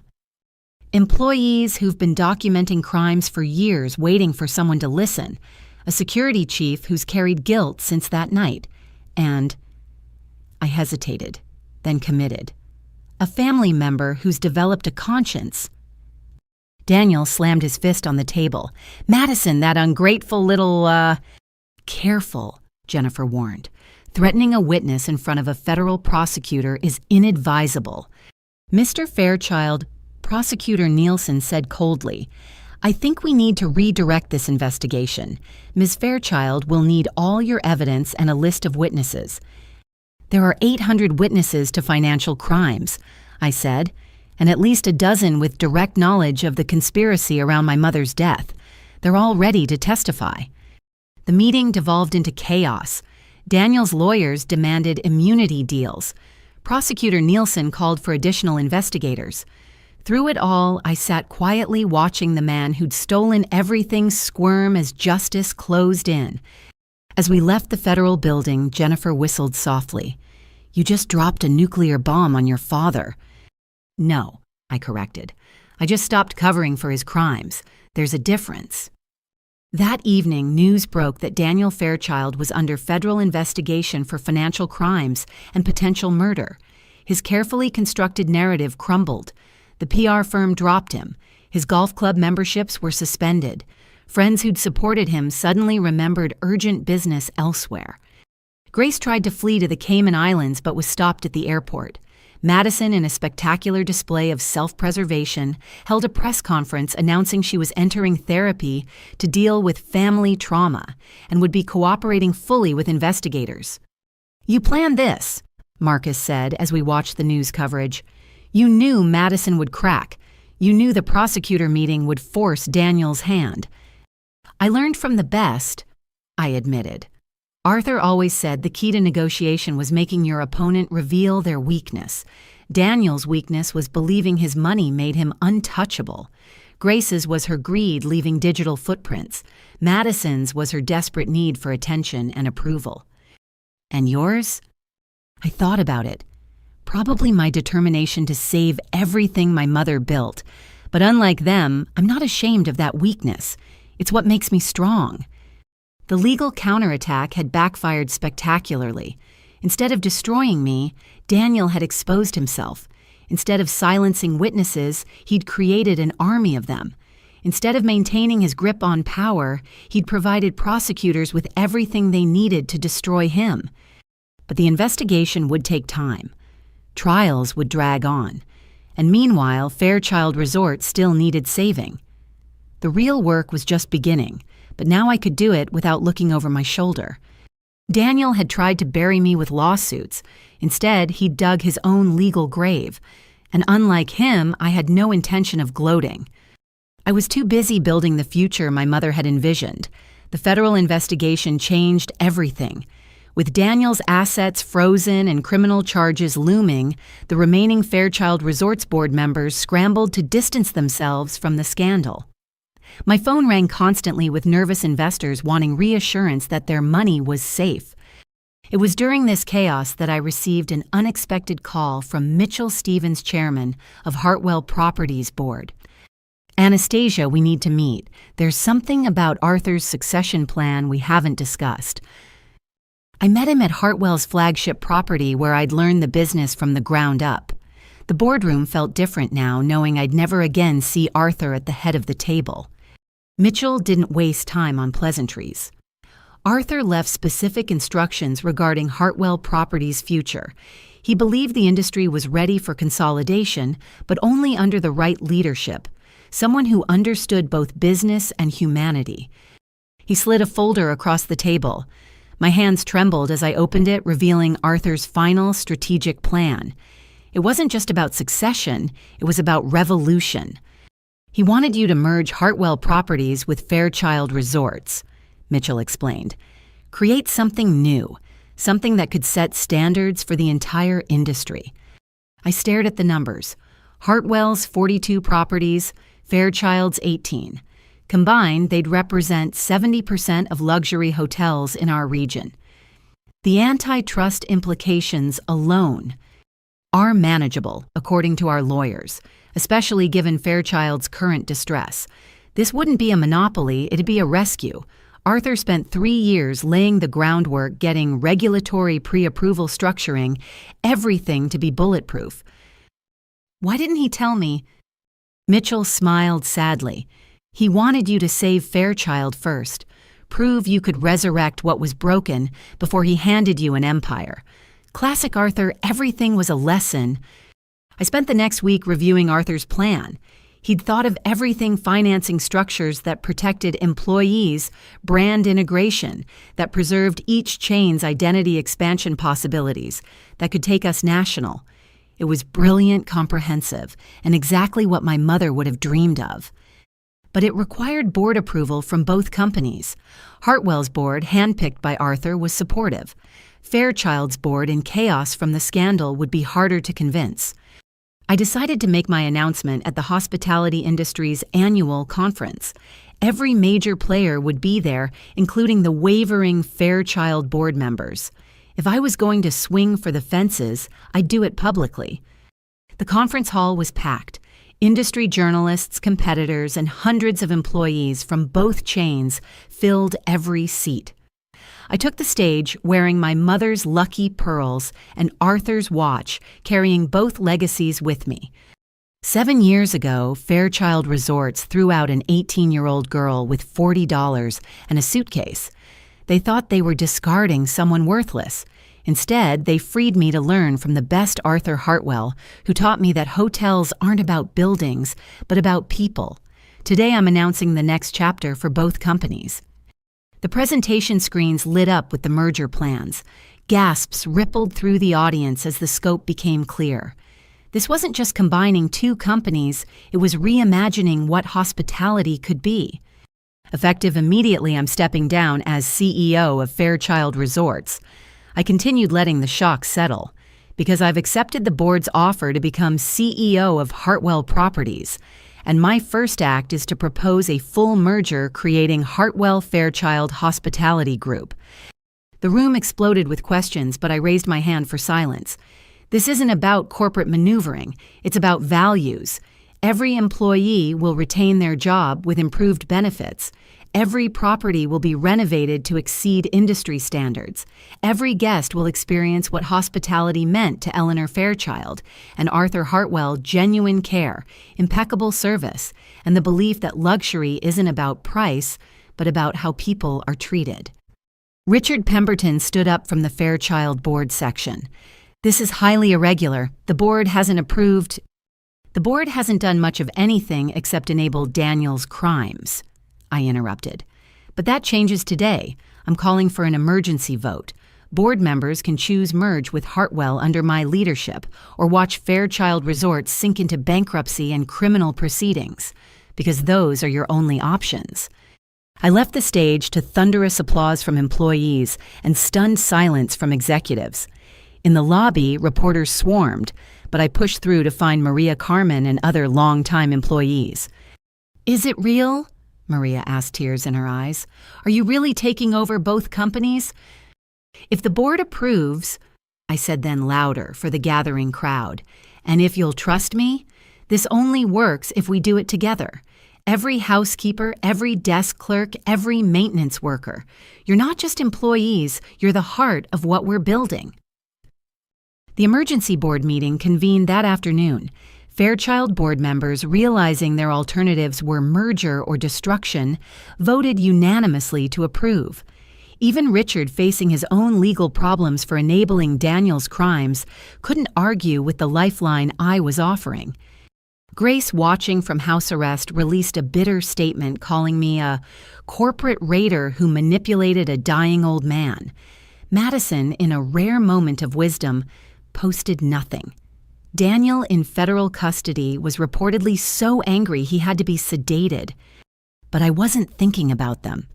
I was in Arthur's old office, now mine, with Mitchell and the combined leadership team planning the integration. "We'll need to move fast," Jennifer advised.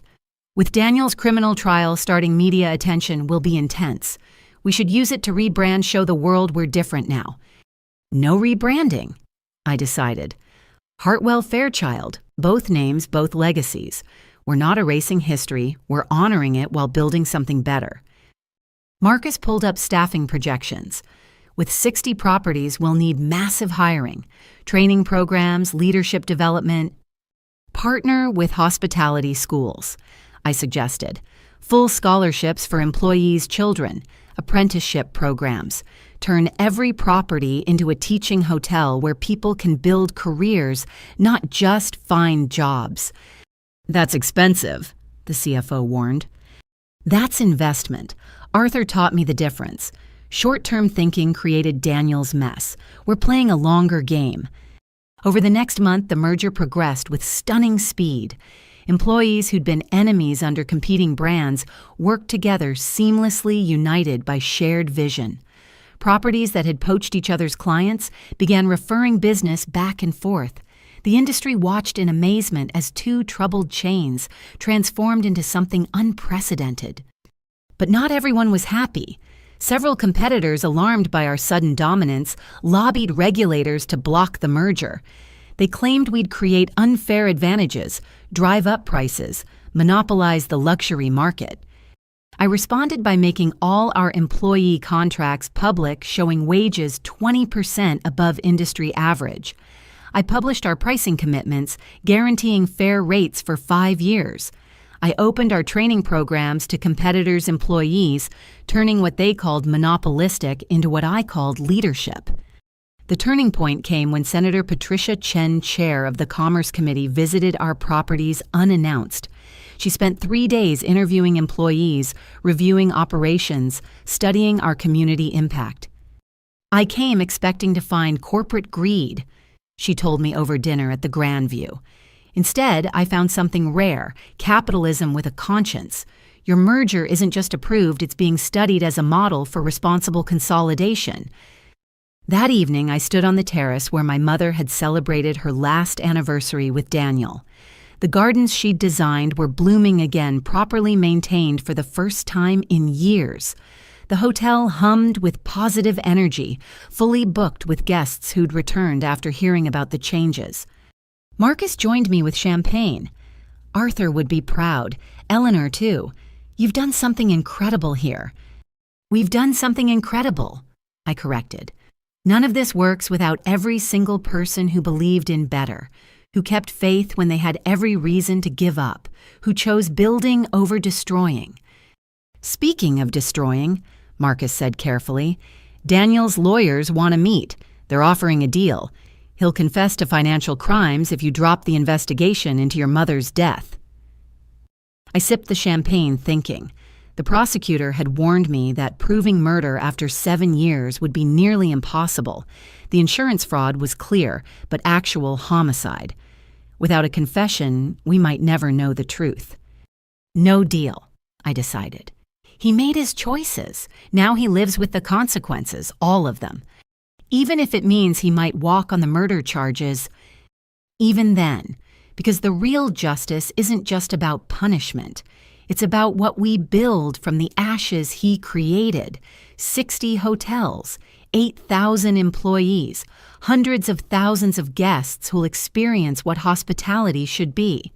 That's Eleanor Fairchild's legacy. That's Arthur Hartwell's dream. That's our justice. The night stretched before us full of possibility. Tomorrow would bring new challenges, integration complexities, competitive pressures, the ongoing criminal trials. But tonight, I allowed myself a moment of satisfaction. 7 years ago, I'd stood in the rain with nothing but determination and a mother's letter. Now I stood at the helm of an empire built on the values they'd tried to destroy. Daniel thought power came from taking. Grace thought it came from spending. Madison thought it came from attention.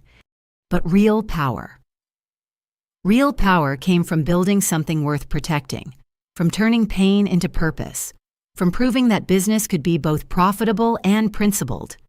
Arthur had seen it. My mother had dreamed it. And now with 60 properties and 8,000 partners, we were living it. The empire wasn't just revealed. It was reborn. The merger was 3 weeks old when Madison requested a private meeting. She'd been silent since the investigation began, maintaining a low profile that was uncharacteristic for someone who'd lived her life online. Her message was brief: need to talk about the future alone. I chose neutral ground, a small cafe downtown, not affiliated with either hotel chain. She arrived looking polished but tired, designer clothes, impeccable, but her usual confidence dimmed. For the first time, I saw traces of our shared genetics in her face, Eleanor Fairchild's bone structure beneath Grace's trained artifice. "Thank you for meeting me." She began nervously stirring a coffee she didn't drink. "I know after everything you have no reason to trust me. You warned me about Daniel's plans. That bought you this conversation." She nodded quickly. "I want to make things right, really right. Not just legally, but personally. I've been in therapy, actual therapy, not the PR kind. I'm starting to understand how messed up everything was." "That's good, Madison. I'm glad you're getting help." "I want more than help." She leaned forward earnestly. "I want to contribute, to be part of what you're building. I know I don't deserve it, but I'm Eleanor's granddaughter too. This is my heritage as much as yours." I studied her carefully. "What exactly are you proposing?" "Let me work for the company. Real work, not the fake influencer job Dad created. I'll start at the bottom, prove myself like you did. I have ideas about social media, but legitimate ones. Ways to showcase our properties that actually drive bookings, not just likes." "Our properties," I noted her pronoun choice. "Sorry, your properties, but that's the point. I want to earn the right to say our. I know I was horrible to you, spoiled, cruel, complicit. But I was also a kid raised by wolves. That's not an excuse, just context. I want to be better." She pulled out a portfolio professionally bound. "I've been working on this for 3 weeks, a complete social media strategy focused on storytelling, not stunts. Highlighting employee achievements, guest experiences, the history Mom and Grace tried to erase. Look, I even reached out to some of Aunt Eleanor's old friends, collected stories about the early days." I flipped through the portfolio, impressed despite myself. It was thoughtful, well-researched, actually feasible. Madison had clearly put in effort. "I'd need to discuss this with the board," I said carefully. "Your association with Daniel and Grace is problematic." "I'll testify," she interrupted. "Publicly, everything I know about their crimes. I've already told prosecutors, but I'll say it in open court. Let everyone know who they really are." "That would destroy any relationship with your parents." "What relationship?" Her laugh was bitter. You think they ever loved me? I was a prop, Anastasia, a living doll to dress up and parade around. The moment I stopped being useful, they'd have discarded me too, just like you. The pain in her voice seemed genuine. I remembered the 12-year-old at my exile, confused and scared, clutching her phone like a lifeline. Maybe she had been as much a victim as a perpetrator. "I'll consider it," I said finally. "But Madison, if I give you this chance and you betray me—" "I won't," she said quickly. "I swear, I know I have to earn your trust. Just let me try." I agreed to a trial period. Madison would start in marketing as an intern, no special treatment reporting to someone who didn't know our history. If she succeeded on merit alone, we'd discuss next steps. For 2 weeks, it went well. Madison showed up early, stayed late, accepted criticism gracefully. Her supervisor, unaware of her identity, praised her work ethic. Employees who recognized her reported she was humble, even apologetic about her past behavior. I began to hope. Maybe redemption was possible. Maybe family could be salvaged from the wreckage. Arthur would have advocated for forgiveness. My mother certainly would have wanted me to give her a chance. The betrayal came on a Thursday evening. Marcus burst into my office, tablet in hand. "You need to see this. Madison's been recording everything." The video was already viral. "Inside the Fairchild Empire, a daughter's truth," blazed across the screen. Madison, in full influencer mode, spoke earnestly to the camera. "I've been undercover in my sister's organization for weeks now," she began. "What I've discovered will shock you. Behind the PR spin about employee care and ethical leadership, Anastasia Fairchild is running a cult of personality. Employees are terrified to speak out. Anyone who questions her is blacklisted. She's worse than our father ever was." The video continued with selectively edited footage. Me looking stern in meetings became tyrannical leadership. Standard performance reviews became intimidation tactics. Normal business discussions were framed as secret plotting. But the worst part was her reveal of confidential information. Details about employee salaries, private medical accommodations, we'd made sensitive financial data, all presented as evidence of corruption rather than care. "She claims to be different," Madison concluded tearfully, "but power corrupts. I tried to give her a chance, tried to be supportive. But I can't stand by while she destroys what our mother built. Someone had to speak the truth." Within an hour, the video had 1 million views. Competitors seized on it immediately. Business news channels ran segments questioning my leadership.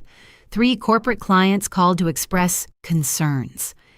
I convened an emergency meeting with senior staff. "How much damage are we looking at?" Jennifer was grim.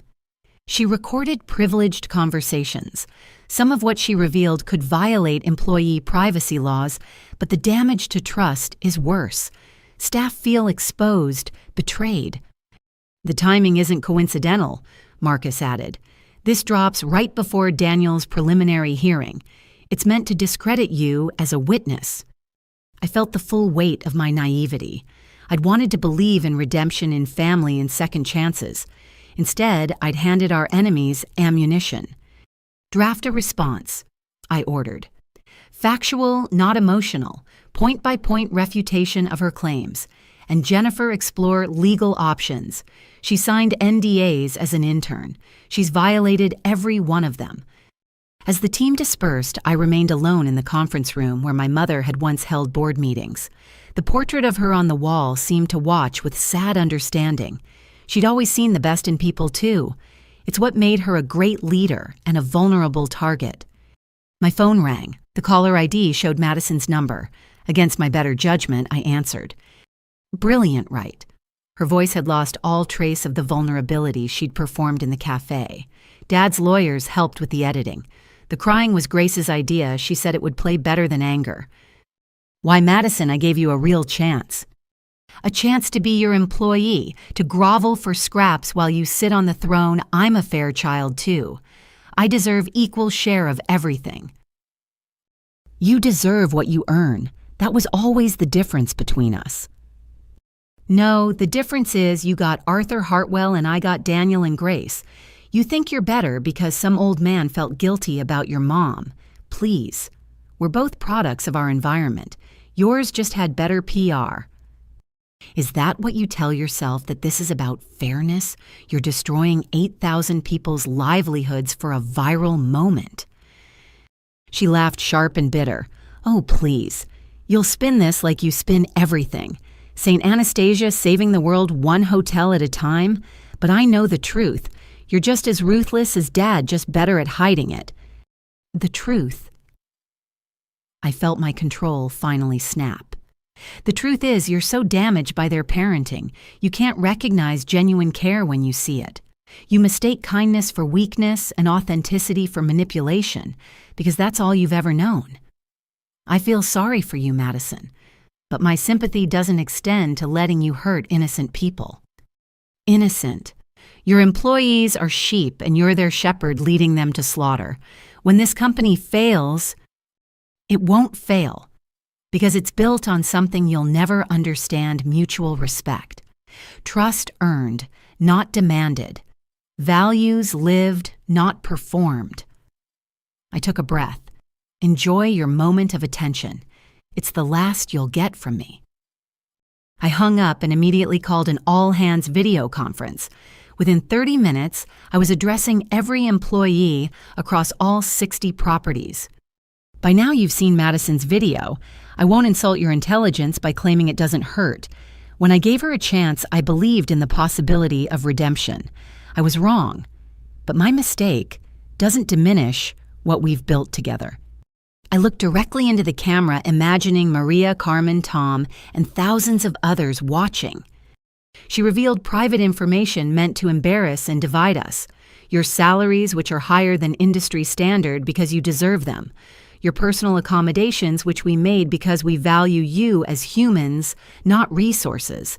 Your honest feedback in meetings, which she frames as fear, but we know as trust.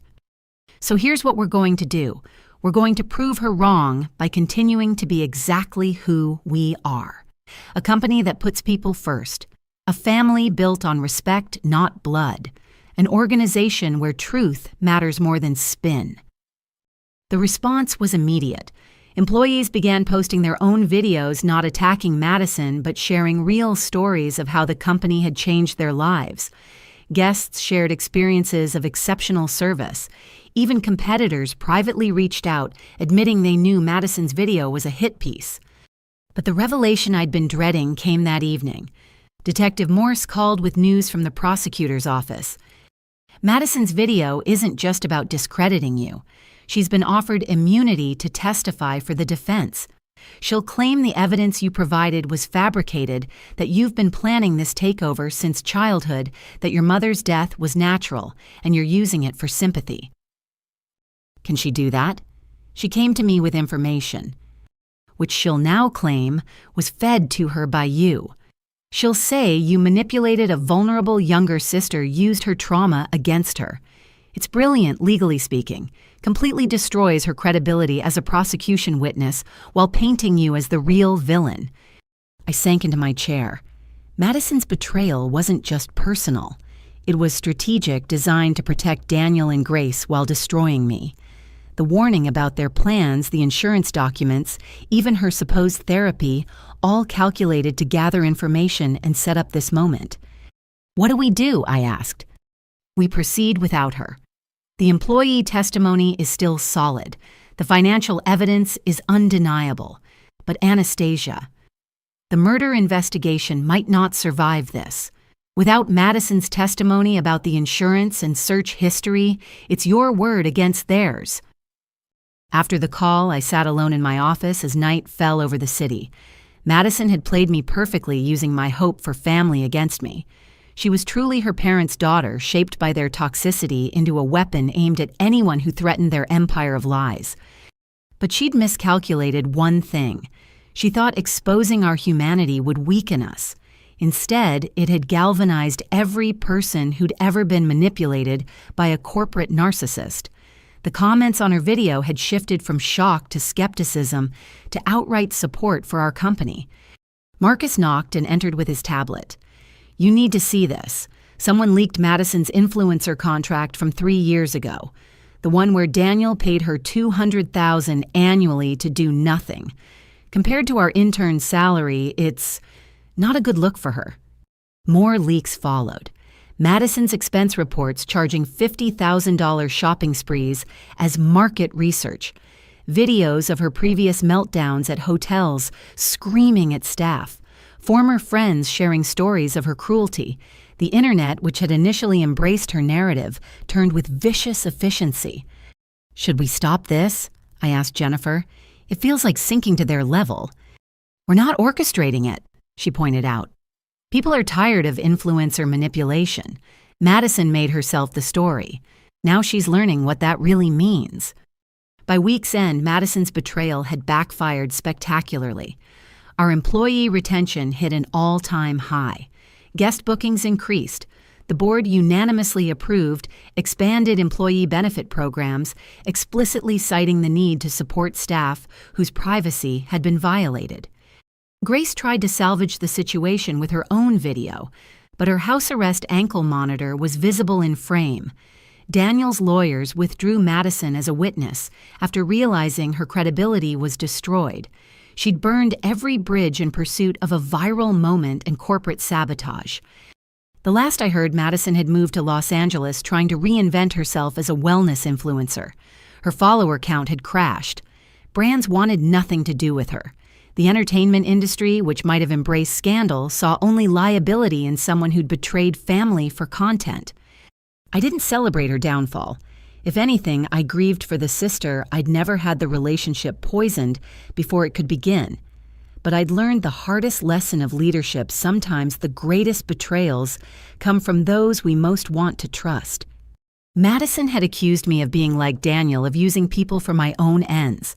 The accusation stung because every leader faces that temptation. The difference was choice. Daniel chose exploitation. I chose empowerment. Madison chose destruction. I chose building. In the end, her betrayal had only made us stronger. Every employee who'd wondered if I was genuine had their answer. Every guest who'd questioned our values had seen them tested and proven.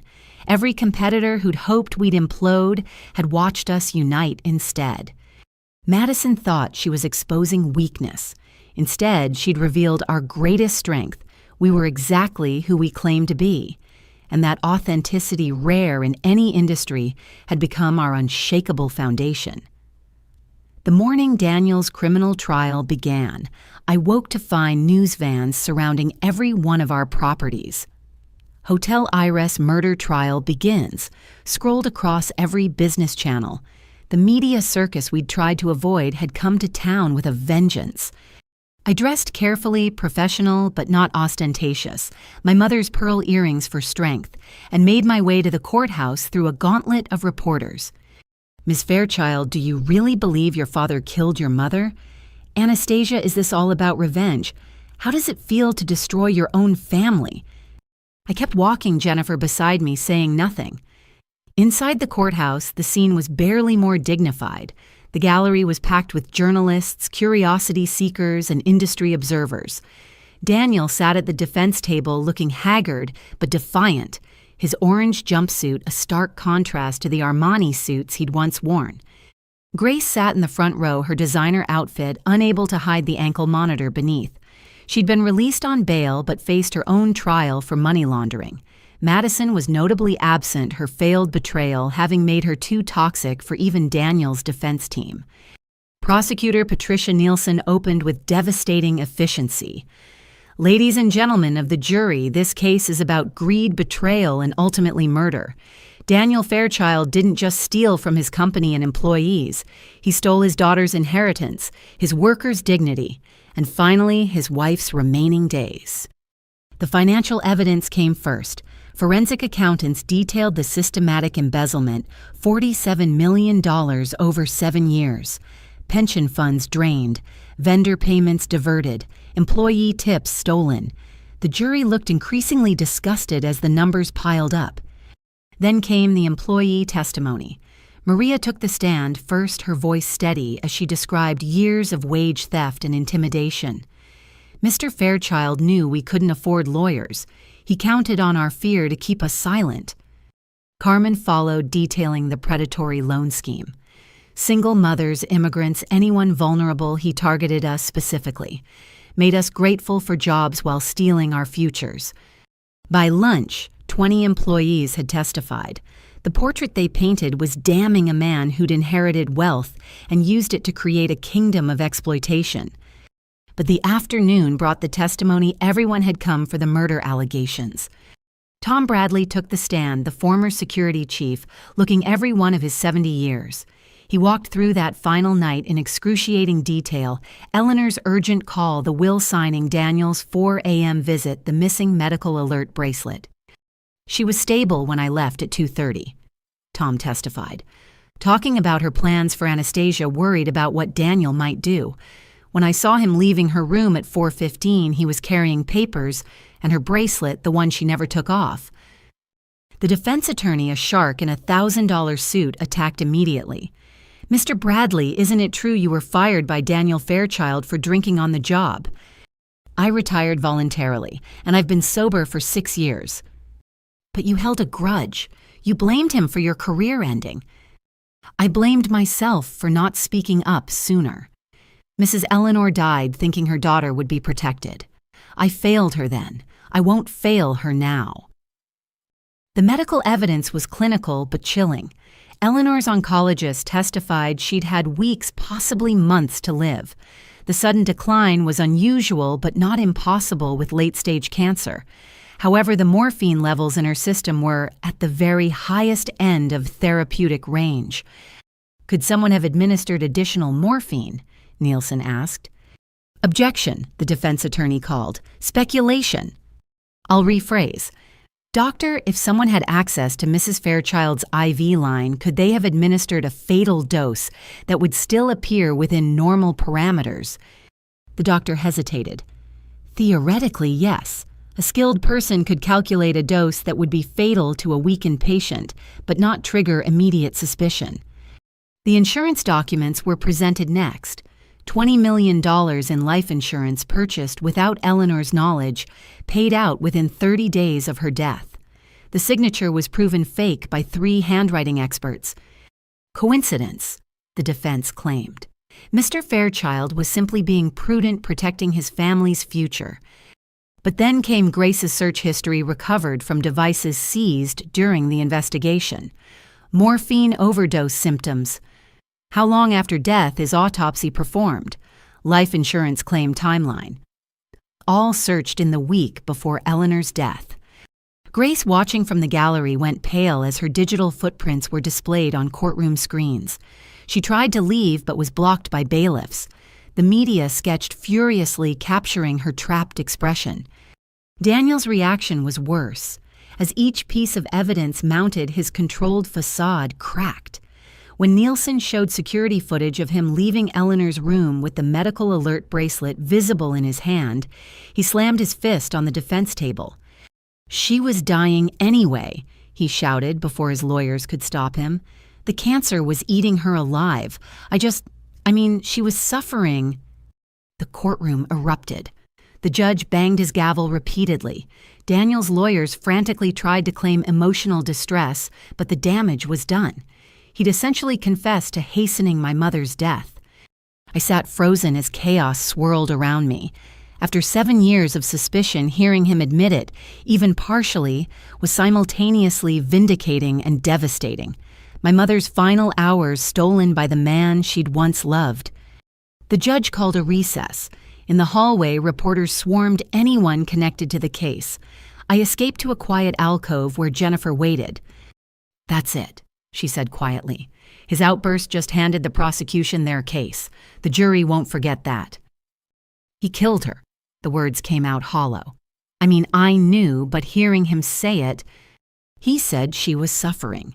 His lawyers will claim mercy killing try for manslaughter instead of murder.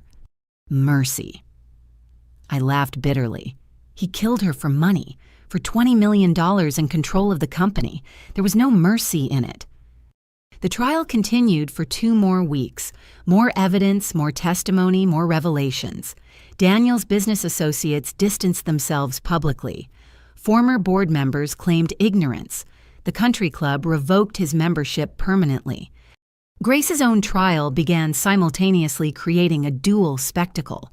She faced money laundering charges that her lawyer tried to blame on Daniel's influence. A woman standing by her husband, they claimed. But prosecutors had receipts, literally. Millions in personal expenses hidden as business costs, all bearing her signature. The media coverage was relentless. Dynasty of Greed headlined the business journals. Murder in the penthouse, screamed the tabloids. Our hotels were photographed constantly, every property becoming a backdrop for the scandal. I held daily calls with our management teams, ensuring operations continued smoothly despite the circus. Occupancy actually increased morbid curiosity, bringing guests who wanted to stay where the drama unfolded. We donated the extra profits to employee education funds, refusing to capitalize on tragedy. Madison attempted a comeback, posting a tearful video claiming she'd been manipulated by both sides. The internet destroyed her within hours, her credibility too shattered to rebuild. She deleted all her social media and disappeared from public view. The verdicts came on a Thursday. Daniel first guilty of first-degree murder, embezzlement, fraud, and conspiracy. The jury had deliberated only 6 hours. Life in prison without parole plus 200 years for the financial crimes. Grace's verdict followed guilty on all counts of money laundering and fraud. 15 years in federal prison, no possibility of early release. As the verdicts were read, I felt no satisfaction, only a hollow sense of completion. Justice had been served, but it couldn't bring back my mother or the 7 years stolen from me. Outside the courthouse, I finally spoke to the media. Today isn't about victory, it's about accountability. Daniel and Grace Fairchild betrayed every principle my mother stood for: integrity, compassion, service. But their actions don't define Fairchild Resorts anymore. Our 8,000 employees do. Our commitment to ethical business does. Eleanor Fairchild's true legacy isn't in a courthouse, it's in every guest served with dignity. Every employee treated with respect, every standard maintained with pride. "Will you visit your father in prison?" a reporter asked. No. Daniel Fairchild made his choices. He'll live with the consequences alone, just as he forced me to 7 years ago. My focus is on the future, not the past. The scandal's aftermath rippled through the industry. Competitors who'd operated similarly scrambled to reform, terrified of similar exposure. Business schools added the case to ethics curricula.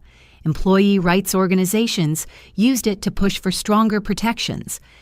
But the most meaningful response came from our own people. Employees organized a memorial for Eleanor at the Grandview, sharing stories of her kindness. Former staff who'd left during Daniel's reign returned. Industry professionals who'd avoided us during the scandal now sought partnerships. Tom Bradley attended the memorial, finally at peace after carrying his secret for 7 years. "She'd be proud," he told me simply. "Not of the trials or the verdicts, but of what you've built from the ashes." Maria lit a candle for Eleanor. "She gave me a chance when I had nothing. Now you've given all of us a future. The circle is complete." That evening, I stood in my mother's garden at the Grandview, now restored to its former beauty. The scandal that was meant to destroy us had instead revealed our strength. Every sordid detail exposed in court only highlighted how far we'd come. Daniel had thought public shame would break me. Grace believed luxury and status were worth any price. Madison assumed viral fame meant real power. They'd all miscalculated the same thing: authentic values withstand any scandal. The media would move on to new stories. The public would forget the details. But 8,000 employees would remember that justice was possible, that exploitation didn't have to be accepted, that someone had stood up for them when it mattered. And somewhere I hoped my mother knew that her daughter had kept the promise made by a grieving 18-year-old to take back what was stolen and build something worthy of her sacrifice. The scandal was public. The pain was private. But the future, that belonged to everyone who'd chosen building over destroying truth, over lies, service, over selfishness. Eleanor Fairchild's real revenge wasn't the verdicts or the headlines. It was the empire of integrity rising from the ashes of corruption, and that empire would outlast any scandal. 6 months after the verdicts, with Daniel and Grace serving their sentences and the company thriving beyond all projections, I received an unexpected call from the federal prison system. Daniel had requested a meeting. His lawyer emphasized it wasn't about appeals or legal matters. He claimed to have information about my mother that I needed to hear. I almost refused, but something in the lawyer's tone suggested this was different. Against Jennifer's advice and my own instincts, I agreed to one meeting. The maximum security facility was a far cry from the luxury hotels Daniel had once ruled. I went through multiple checkpoints, surrendering my phone, submitting to searches, walking endless gray corridors that smelled of industrial disinfectant and despair. Daniel waited in a small conference room, shackled to the table. Prison had aged him dramatically. His hair, once perfectly styled, was now gray and thinning. The orange jumpsuit hung on a frame that had lost its country club softness. But his eyes still held that familiar arrogance, even diminished by circumstances. "You came," he said, attempting his old commanding tone. It fell flat in the institutional setting. "You have 5 minutes. What information about Mom?" "Straight to business, just like Eleanor." He shifted chains, clinking. "You think you know everything now. The trial laid it all out: greed, murder, betrayal. But you don't know why." "I know exactly why. 20 million in insurance and control of the company." "The money." He laughed bitterly. "You still don't understand. It was never about money. Your mother and I built an empire together. We were partners, equals. Then she got sick and everything changed." "Changed how?" She started talking about dismantling everything, giving away properties to employees, creating some socialist cooperative nonsense. She wanted to destroy what we'd spent 20 years building because she'd gotten sentimental about mortality. His fists clenched. I couldn't let her tear it all down in some deathbed conversion to charity. "So you killed her for the hotels?" "I saved the hotels." He lunged forward as far as the chains allowed. She was going to give it all away, every property, every asset. Her new will, the real one Tom showed you, that was just the beginning. She had lawyers working on dissolving the entire company structure, converting everything to employee ownership. She'd have died a saint and left you with nothing but good intentions. I processed this revelation. You're lying. Mom believed in the business. She believed in people more, always her weakness. When she got sick, she decided legacy meant making everyone else rich, while her own daughter got philosophy instead of fortune. He leaned back. "I did you a favor. At least you got 12 million instead of watching it all given away to maids and bellboys. Those maids and bellboys built the company as much as you did. See, you're just like her. Soft, sentimental. But at least you're smart enough to keep the business intact while playing benefactor. Eleanor would have destroyed everything." "Is that what you tell yourself? That murder was a business decision?" "It was mercy." His voice dropped.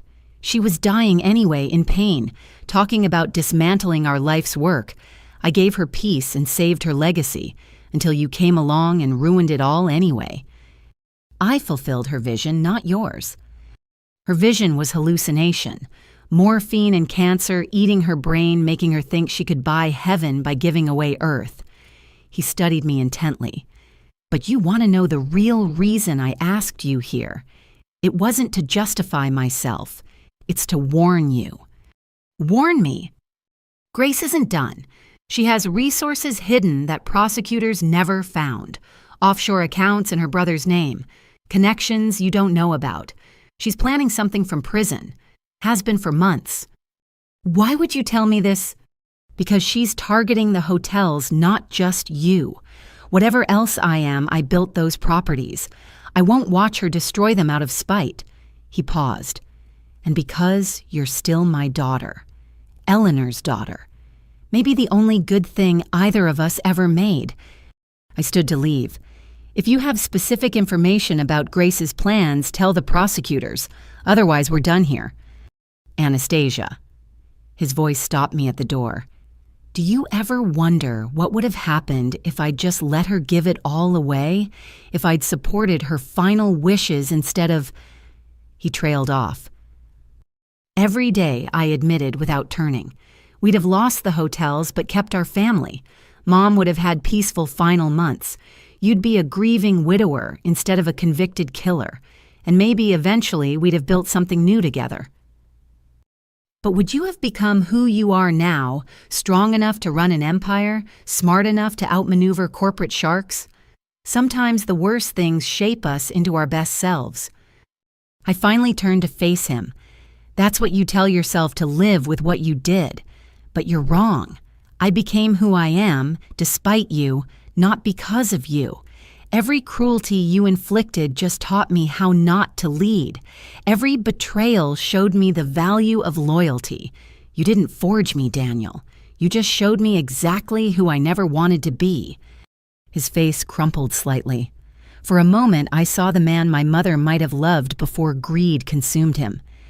The information about Grace is real, he said quietly. Her brother Marcus, not your Marcus. Different one has been moving money through shell companies. They're planning to buy distressed properties near ours, create competing hotels designed to undercut our prices and poach our staff. She calls it Project Phoenix. I absorbed this. Why should I believe you? Because I gain nothing from lying now. I'll die in here. Grace will too. But Madison... He hesitated. Madison's working with them. She thinks if she helps Grace destroy what you've built, she'll finally get her inheritance. They're using her again, and she's too desperate to see it. When? Soon, within the month. They've been waiting for you to feel secure to let your guard down. The peace was always temporary, Anastasia. Grace doesn't forgive. Ever. I left without another word. In the parking lot, I called Marcus immediately. We need a full financial security review.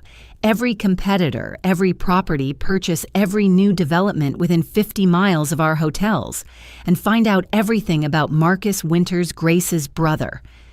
The investigation took 2 weeks. Daniel's information proved accurate. Shell companies in the Caymans were accumulating capital.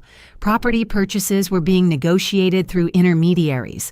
Former employees, mostly those fired for cause, were being recruited with promises of management positions. But the real shock came when we discovered the funding source, a group of investors who'd lost money when we'd exposed various hospitality industry schemes. They saw Grace's revenge plan as an opportunity to damage our reputation and recoup losses. Madison was indeed involved, though surveillance showed her looking increasingly haggard and uncertain. She'd been promised CEO position of the new chain, but even she seemed to realize the impossibility of competing with 60 established properties using only spite as a business model. I convened a war council with my senior leadership. They're planning to announce on the anniversary of Daniel's conviction, maximum media impact, properties in 12 locations, all adjacent to ours, all offering rates 20% below our costs. They'll hemorrhage money, our CFO calculated. No sustainable business model, it's a kamikaze run. That's the point. They don't care about profit. They want to force us into a price war damage our brand maybe grab enough market share to sell to our competitors. I pulled up the property maps, but they've made a crucial mistake. Jennifer saw it first. The zoning. Half these properties aren't zoned for hotels. They'd need variance approvals that could take years. And the other half are in historic districts with strict renovation guidelines. They're planning to use Grace's flashy style, which will never get approved. Marcus grinned. They've spent millions on properties they can't legally convert. Unless, I said slowly, someone helps them navigate the regulations, shows them how to work within restrictions, maybe even partners with them on development. The room went silent, then erupted. Partner with Grace. Are you insane? She tried to destroy us. This is corporate Stockholm Syndrome. I raise my hand for silence. Not partner, acquire. Let them spend their investors' money on properties and initial development. When they realize the impossibility of their plan, and they will, we offer to buy them out. Turn their revenge into our expansion. You want to let them fail, then swoop in, Jennifer asked. I want to give them every opportunity to succeed legitimately. Offer Madison a real position with real mentorship. Show Grace's investors that cooperation yields better returns than competition. Transform enemies into allies, or at least neutralize them. The strategy was risky, but it aligned with everything my mother and Arthur had taught me. Turn obstacles into opportunities, enemies into educators, revenge into renewal. I reached out through intermediaries offering to meet with Grace's investment group. They were suspicious but curious. The meeting was set for Neutral Ground, a conference center owned by neither chain. Grace's brother Marcus led their delegation. He had her sharp features but lacked her polish, a mid-level schemer trying to play in the big leagues. Madison sat beside him, designer clothes, not quite hiding her exhaustion. Ms. Fairchild. Marcus began aggressively. We're here to inform you that Winters Hospitality Group will be launching next month. Your monopoly on luxury hotels in this region is over. Congratulations on your new venture, I replied calmly. I'm actually here to propose something that might benefit both our organizations. We don't need anything from you, Madison interjected, but her voice lacked conviction. No, then you've already figured out the zoning issues in Burlington, the historic preservation requirements in Charleston, the environmental impact studies required in Denver. I slid folders across the table. These are the regulatory challenges for your 12 properties. At minimum, you're looking at 3 years before you can break ground on half of them. Marcus's bravado faltered as he scanned the documents. The investors behind him exchanged worried glances. However, I continued, Hartwell Fairchild has excellent relationships with these regulatory bodies. We could help expedite approvals, share our architectural plans that have already passed historic review, even provide training for your staff. I paused. For a price. What price? An investor asked sharply. Equity stake, say 40%. You get operating hotels years faster. We get expansion opportunities without bidding wars. Everyone wins. This is a trick, Madison said. You're trying to control us like you control everything else. Madison, I said gently, I'm trying to save you from making the same mistakes your parents did. Building a business on revenge is like building on sand. It might stand briefly, but it won't last. I looked at each investor. You've been promised returns based on damaging us, but damage doesn't pay dividends. Success does. The lead investor, a sharp woman named Patricia Stone, spoke up. What guarantee do we have that you won't sabotage us after we've invested millions? Because sabotage isn't profitable. Your success near our properties could create hospitality districts that benefit everyone. Rising tides lifted boats. I stood. Take a week. Review the regulatory files. Check our track record of partnership deals. Then decide if you want to spend 3 years fighting bureaucracy and us, or 1 year building something valuable together. The meeting ended with handshakes instead of hostility. Madison lingered as others filed out. This is really just about business for you, she asked quietly. No, it's about proving that there's a better way, that we don't have to repeat our parents' patterns. Grace and Daniel chose destruction. We can choose differently. Even after everything I did, especially after, Madison, you've been programmed for betrayal since childhood. Breaking that programming takes time and opportunity. I'm offering both. She nodded slowly, then followed the others out.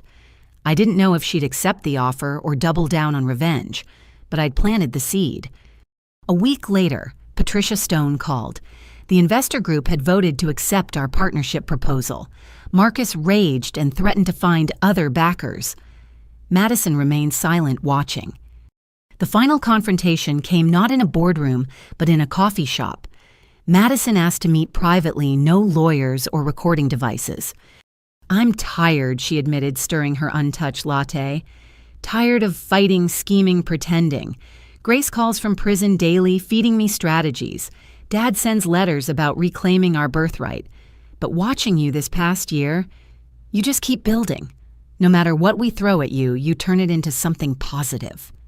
It's exhausting sometimes, I admitted, but it's better than the alternative, which is becoming them, letting bitterness define us, choosing destruction over creation. I met her eyes. You still have a choice, Madison. Grace's path leads to prison. Mine leads to possibility. Your path requires me to admit I was wrong about everything. No, it requires you to admit you can be different going forward. The past is done. The future isn't. She was quiet for a long moment. Then, the partnership deal. Would there be a place for me? A real place, not just window dressing. Assistant Director of Digital Marketing. Report to our CMO, not me. Earn your promotions like everyone else. Build something you can be proud of instead of infamous for. And if I fail, then you fail attempting something worthwhile instead of succeeding at something destructive. That's still a win. Madison extended her hand across the table. Okay, I'm in. For real this time. No recordings, no betrayals, no schemes. Just work. We shook hands, two daughters of a poisoned legacy, choosing to plant new gardens instead of salting the earth. The confrontation I'd expected, legal battles, corporate warfare, mutual destruction, never materialized. Instead, we'd transformed enemies into allies through the radical act of offering success instead of demanding surrender. Grace raged from prison when she heard. Daniel sent one last letter calling me weak, but their opinions no longer mattered. The final confrontation wasn't with them, it was with the choice to become them or transcend them.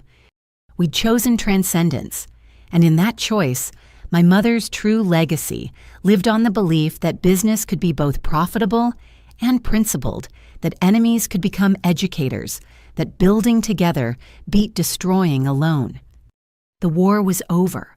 The building had begun. With the external battles won and former enemies becoming allies, I turned my full attention to what mattered most, transforming our properties into living embodiments of my mother's vision. The Grandview Resort, where this journey began, would be our flagship renovation, not just in facilities, but in philosophy. I gathered all 60 property managers for a week-long summit at the Grandview. These were the people who'd make or break our transformation. Half had worked under Daniel's regime, the other half came from Hartwell's culture. Merging them into a unified vision would take more than presentations. We're not here to talk about renovations. I opened standing in the same ballroom where Daniel had once held court. We're here to reimagine what a hotel can be. Not just a place to sleep, but a community anchor. Not just a business, but a force for good. Maria, now Regional Director of Operations, presented first. Employee ownership isn't just about shares, it's about mindset. When every housekeeper knows they're building their own futures, not just cleaning rooms, everything changes. We'd structured the employee ownership program carefully. 20% of company equity distributed based on tenure and performance. Profit sharing that meant a good year for the company meant college funds for employees' children. But most importantly, decision-making power at every level. I want to show you something. Maria continued pulling up before and after videos. This is the Riverside property 6 months ago. The footage showed exhausted staff peeling paint, guests complaining. Standard metrics under Daniel's cost-cutting leadership. And this is today. The transformation was remarkable. Employees moved with energy and pride. The property gleamed. But the real difference was in the small details, staff members greeting guests by name, fresh flowers in every room, handwritten welcome notes. Same budget, Maria emphasized. Different approach. When people own their work, they don't need supervision. They need support. Tom Chen, the former Hartwell manager now overseeing our Pacific properties, stood next. Let's talk about community integration. Hotels shouldn't be islands of privilege surrounded by local poverty. They should lift entire neighborhoods. His properties had pioneered our local sourcing initiative. 80% of supplies from businesses within 20 miles, job training programs for neighborhood youth, meeting spaces offered free to community organizations. The hotels had become genuine community partners. Initial costs were higher, Tom admitted, but occupancy is up 30%. Turns out guests prefer hotels that reflect their values. Day after day, managers shared innovations. The Mountain View property had converted unused conference rooms into after-school tutoring centers. The Lakeside had partnered with culinary schools to create apprenticeship programs.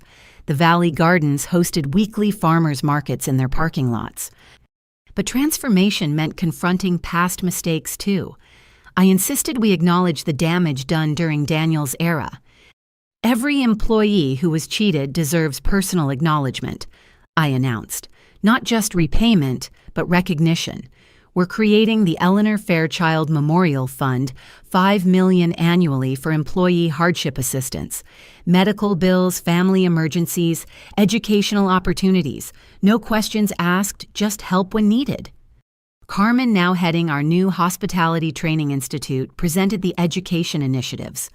Every employee gets 40 hours annual paid education leave, tuition reimbursement for any hospitality-related degree, and this, she clicked to show architectural plans, is our new training center, built where Daniel's private wine cellar used to be. The symbolism wasn't lost on anyone. Where Daniel had hoarded luxury, we'd create opportunity. The renovation plans themselves reflected our values. Grace's gaudy penthouses became employee wellness centers. Madison's Instagram-worthy party suites transformed into childcare facilities. Daniel's executive floors opened as co-working spaces for local entrepreneurs. But what about luxury? Asked one longtime manager nervously. Our guests expect exclusivity. They'll get it, I assured him. But luxury redefined, not isolation from community, but integration with it. Not service extracted from employees, but excellence freely given by partners. Watch. I showed them letters from guests over the past months. A CEO praising how energized our staff seemed. A family touched by employees who'd gone above and beyond because they wanted to, not because they had to. Corporate clients choosing us specifically for our values. True luxury. I explained is staying somewhere that treats everyone beautifully, from the guest in the penthouse to the person cleaning it. Madison, in her new legitimate role, presented digital initiatives that actually served purposes beyond vanity metrics.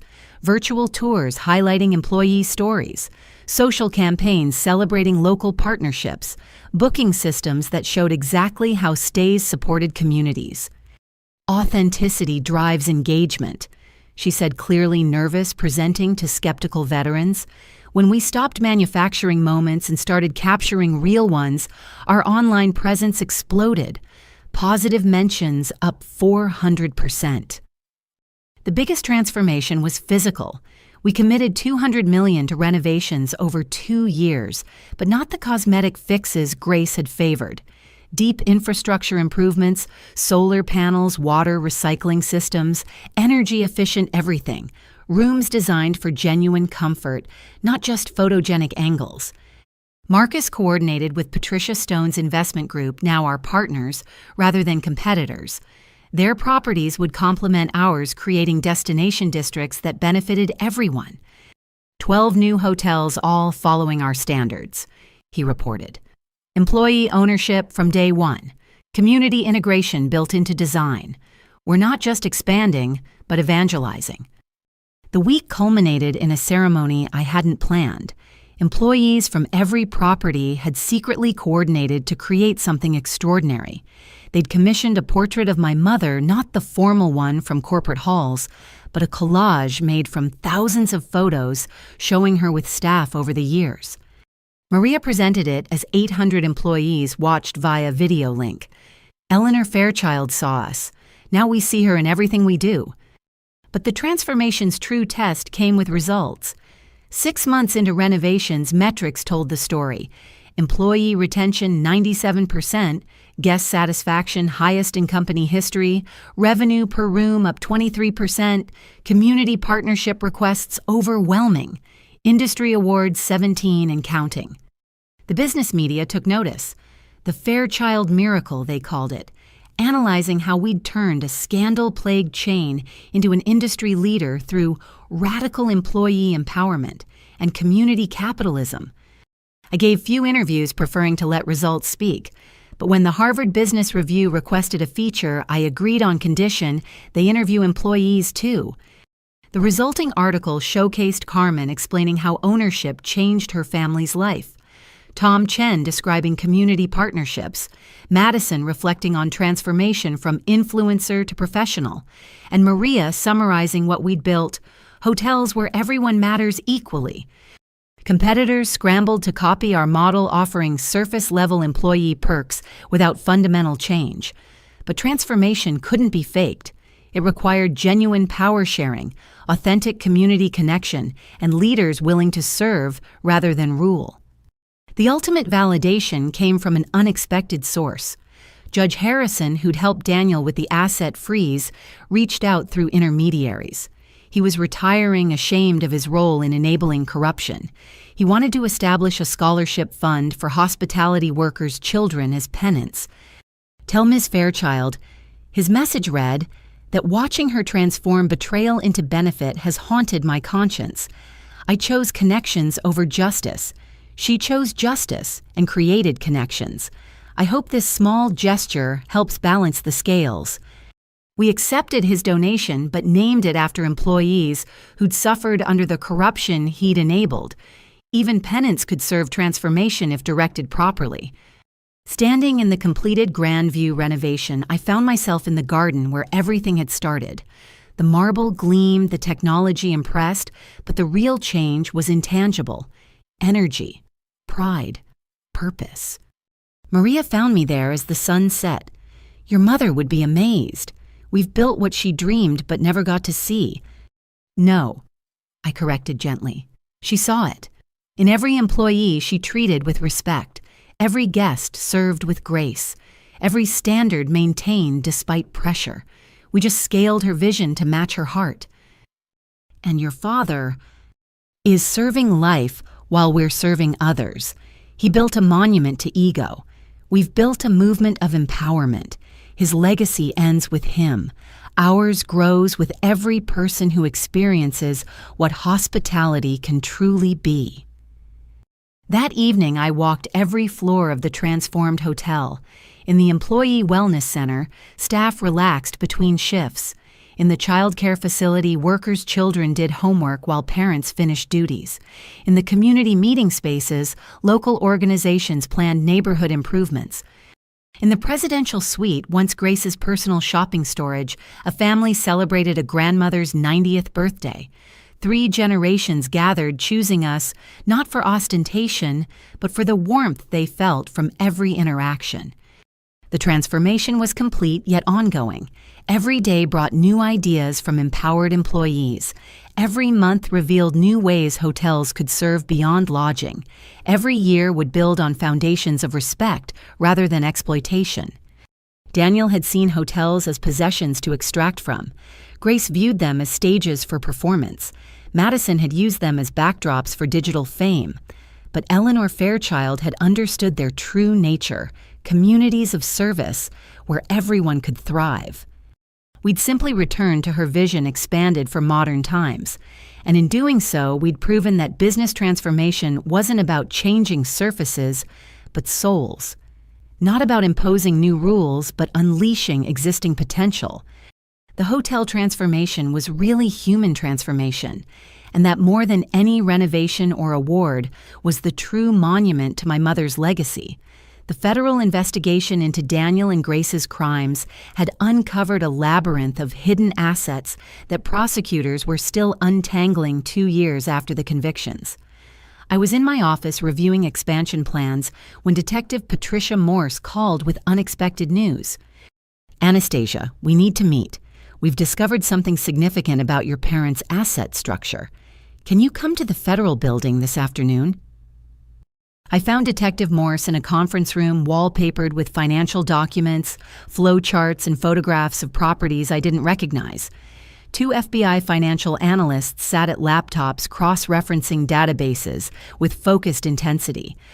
"What you're looking at," Detective Morse began, "is the real Fairchild empire. What you knew about was maybe 60% of it." My legs felt weak as I sank into a chair. "What do you mean?" "Your father was paranoid about taxes and potential lawsuits. Starting 15 years ago, he began hiding assets through shell companies, offshore accounts, and straw purchasers. Grace accelerated this after their marriage. We've identified approximately $300 million in hidden assets." 300 million. The number seemed impossible. How the company books were fiction. He maintained two sets, one for investors, and taxes another, reflecting reality. But here's the interesting part. She pulled out a folder marked with my mother's name. Eleanor knew. She was documenting everything. Inside were bank records, property deeds, and handwritten notes in my mother's careful script. She'd tracked every hidden transaction, every diverted fund building evidence she never got to use. "We found this in a safety deposit box registered to her maiden name," Detective Morse explained. "She was building a case against Daniel. We think she planned to divorce him and expose everything, but the cancer progressed faster than expected." I studied my mother's notes, seeing her intelligence and determination in every line. She'd known what Daniel was becoming and tried to protect the company and me from his greed. "The assets are subject to forfeiture," Detective Morse continued. "But as the primary victim of the crimes you have first claim, we're talking about properties in 5 countries, art collections, vintage car collections, even a yacht registered in the Bahamas." "I don't want toys bought with stolen money," I said immediately. "That's refreshing. Most victims want everything they can get, but there's more. The FBI wants to propose a deal. Help us unravel the full network, identify all assets, and testify about the company's legitimate operations. In exchange, you get accelerated access to recovered assets for victim restitution." Victim restitution. Not just you. Every employee Daniel cheated, every vendor he stiffed, every investor he defrauded. You could make them all whole and still have hundreds of millions for corporate use. I spent the next 3 months working with federal investigators, using my knowledge of the company to decode Daniel's schemes. Each revealed asset told a story of greed. A Swiss chalet bought the year he'd cut employee bonuses claiming poverty. A Miami penthouse purchased while delaying vendor payments. Portuguese vineyards acquired using embezzled pension funds. Grace's hidden assets were equally appalling, but showed her particular brand of avarice. An entire warehouse of designer goods never worn, jewelry collections that could fund small countries, art bought not for beauty, but for bragging rights stored in climate-controlled vaults. "She never even looked at them," the lead investigator marveled, "just acquired and hoarded." Madison, when approached by investigators, proved surprisingly helpful. Her therapy had apparently included confronting her parents' influence, and she provided passwords to digital accounts they'd used for money transfers. "I found something else," she told me during one joint session with investigators. "Dad's private server. He kept videos of meetings where he planned the embezzlement. I think he wanted leverage over his co-conspirators." The videos were damning. Daniel brazenly discussing stealing employee tips, Grace calculating how to inflate renovation budgets, board members who'd claimed ignorance clearly participating in fraud. Madison had inadvertently provided evidence that expanded the investigation to a dozen other individuals. As assets were recovered and liquidated, I worked with Jennifer to structure the restitution program. Every employee who'd been cheated would receive back wages with interest. Vendors would be paid in full. The pension fund would be restored to overflowing. Total restitution amount $47 million, Jennifer calculated. That leaves approximately $250 million in recovered assets after liquidation. It goes to the employees, I decided. Bonuses for current staff, expanded benefits, the training institute Carmen runs. scholarships for every employee's child who wants higher education. All of it. Jennifer seemed stunned. You could personally claim at least half. I have enough, more than enough. This money was stolen from people who couldn't fight back. It returns to them. The announcement of the restitution program created waves throughout the industry. We held ceremonies at each property where employees received their checks. Maria cried when she got hers, $15,000 in stolen tips, repaid with interest. "This pays off my mortgage," she whispered. 20 years of payments gone. I own my home free and clear because you kept fighting for us. Carmen's Training Institute received $50 million in funding, enough to offer free hospitality education for decades. Tom Chen used property recovery funds to expand community partnerships. Marcus managed the scholarship program that would send thousands of employees' children to college. But the most significant recovery came from an unexpected source. While investigating one of Daniel's shell companies, analysts found property records for a small boutique hotel in Vermont. The address seemed familiar, and when I pulled up photographs, my heart stopped. It was the inn where my parents had met, the place my mother had talked about constantly during her illness, describing their first dance in the garden, their wedding reception in the ballroom. Daniel had bought it secretly years ago, planning to demolish it for condos. "It's yours," Detective Morse informed me, "purchased with embezzled funds, so it's subject to recovery. But given the personal connection..." I drove to Vermont immediately. The property was smaller than memory suggested, weathered by neglect but still standing. The garden where my parents had danced was overgrown. The ballroom where they'd married needed everything. But the bones were good, the history intact. In the manager's office, I found files Daniel had never bothered to examine, guest books going back 40 years, photographs of events including my parents' wedding, and in a dusty box, my mother's personal effects from her visits, their letters to my father from their courtship, pressed flowers from their wedding, even the guest book she'd signed the night they met. Her handwriting from decades ago was optimistic innocent, magical evening at the Evergreen Inn, can't wait to return with someone special, Eleanor Sheffield. She had returned with Daniel. They'd built a life, a business, a family. Then greed had poisoned everything, turning love into possession, partnership into exploitation. I made the decision instantly. The Evergreen Inn would be restored not as a Hartwell Fairchild property, but as something unique, a living museum of ethical hospitality, a place where industry professionals could learn not just service standards, but the values that should underpin them. "We'll run it as a nonprofit," I explained to the team. "Break-even operations, all profits to hospitality worker relief funds. And the garden where my parents met, we'll open it for weddings at cost for any employee of any hotel who wants to marry there." The restoration became a company-wide project. Employees volunteered labor, guests donated to the cause. Even competitors contributed, recognizing the symbol we were creating, love, could build empires, but only values could sustain them. 6 months later, we held the grand reopening. Former employees who'd worked there during my parents' courtship returned to share stories. Industry leaders toured the facility, studying our model of nonprofit hospitality. The first wedding in the restored garden was Maria's daughter marrying her college sweetheart under the same arbor where Daniel had proposed to Eleanor. I stood in the ballroom where my parents had danced at their wedding, now filled with employees, celebrating not just restoration but redemption. Every recovered asset had been transformed from symbol of greed to tool of generosity. "You could have been unimaginably wealthy," Marcus observed, watching scholarship recipients thank donors. "No one would have blamed you for keeping more." "I am unimaginably wealthy," I replied. "I have 8,000 partners who trust me, properties that serve communities, a legacy my mother would recognize. What's a yacht compared to that?" That evening, after the celebrations ended, I walked alone through the Evergreen Inn. In the manager's office, I opened the safe Daniel had installed. Inside, along with property documents, was an envelope addressed to me in my mother's handwriting. Daniel must have hidden it here, thinking it would never be found. The letter inside was dated a week before her death.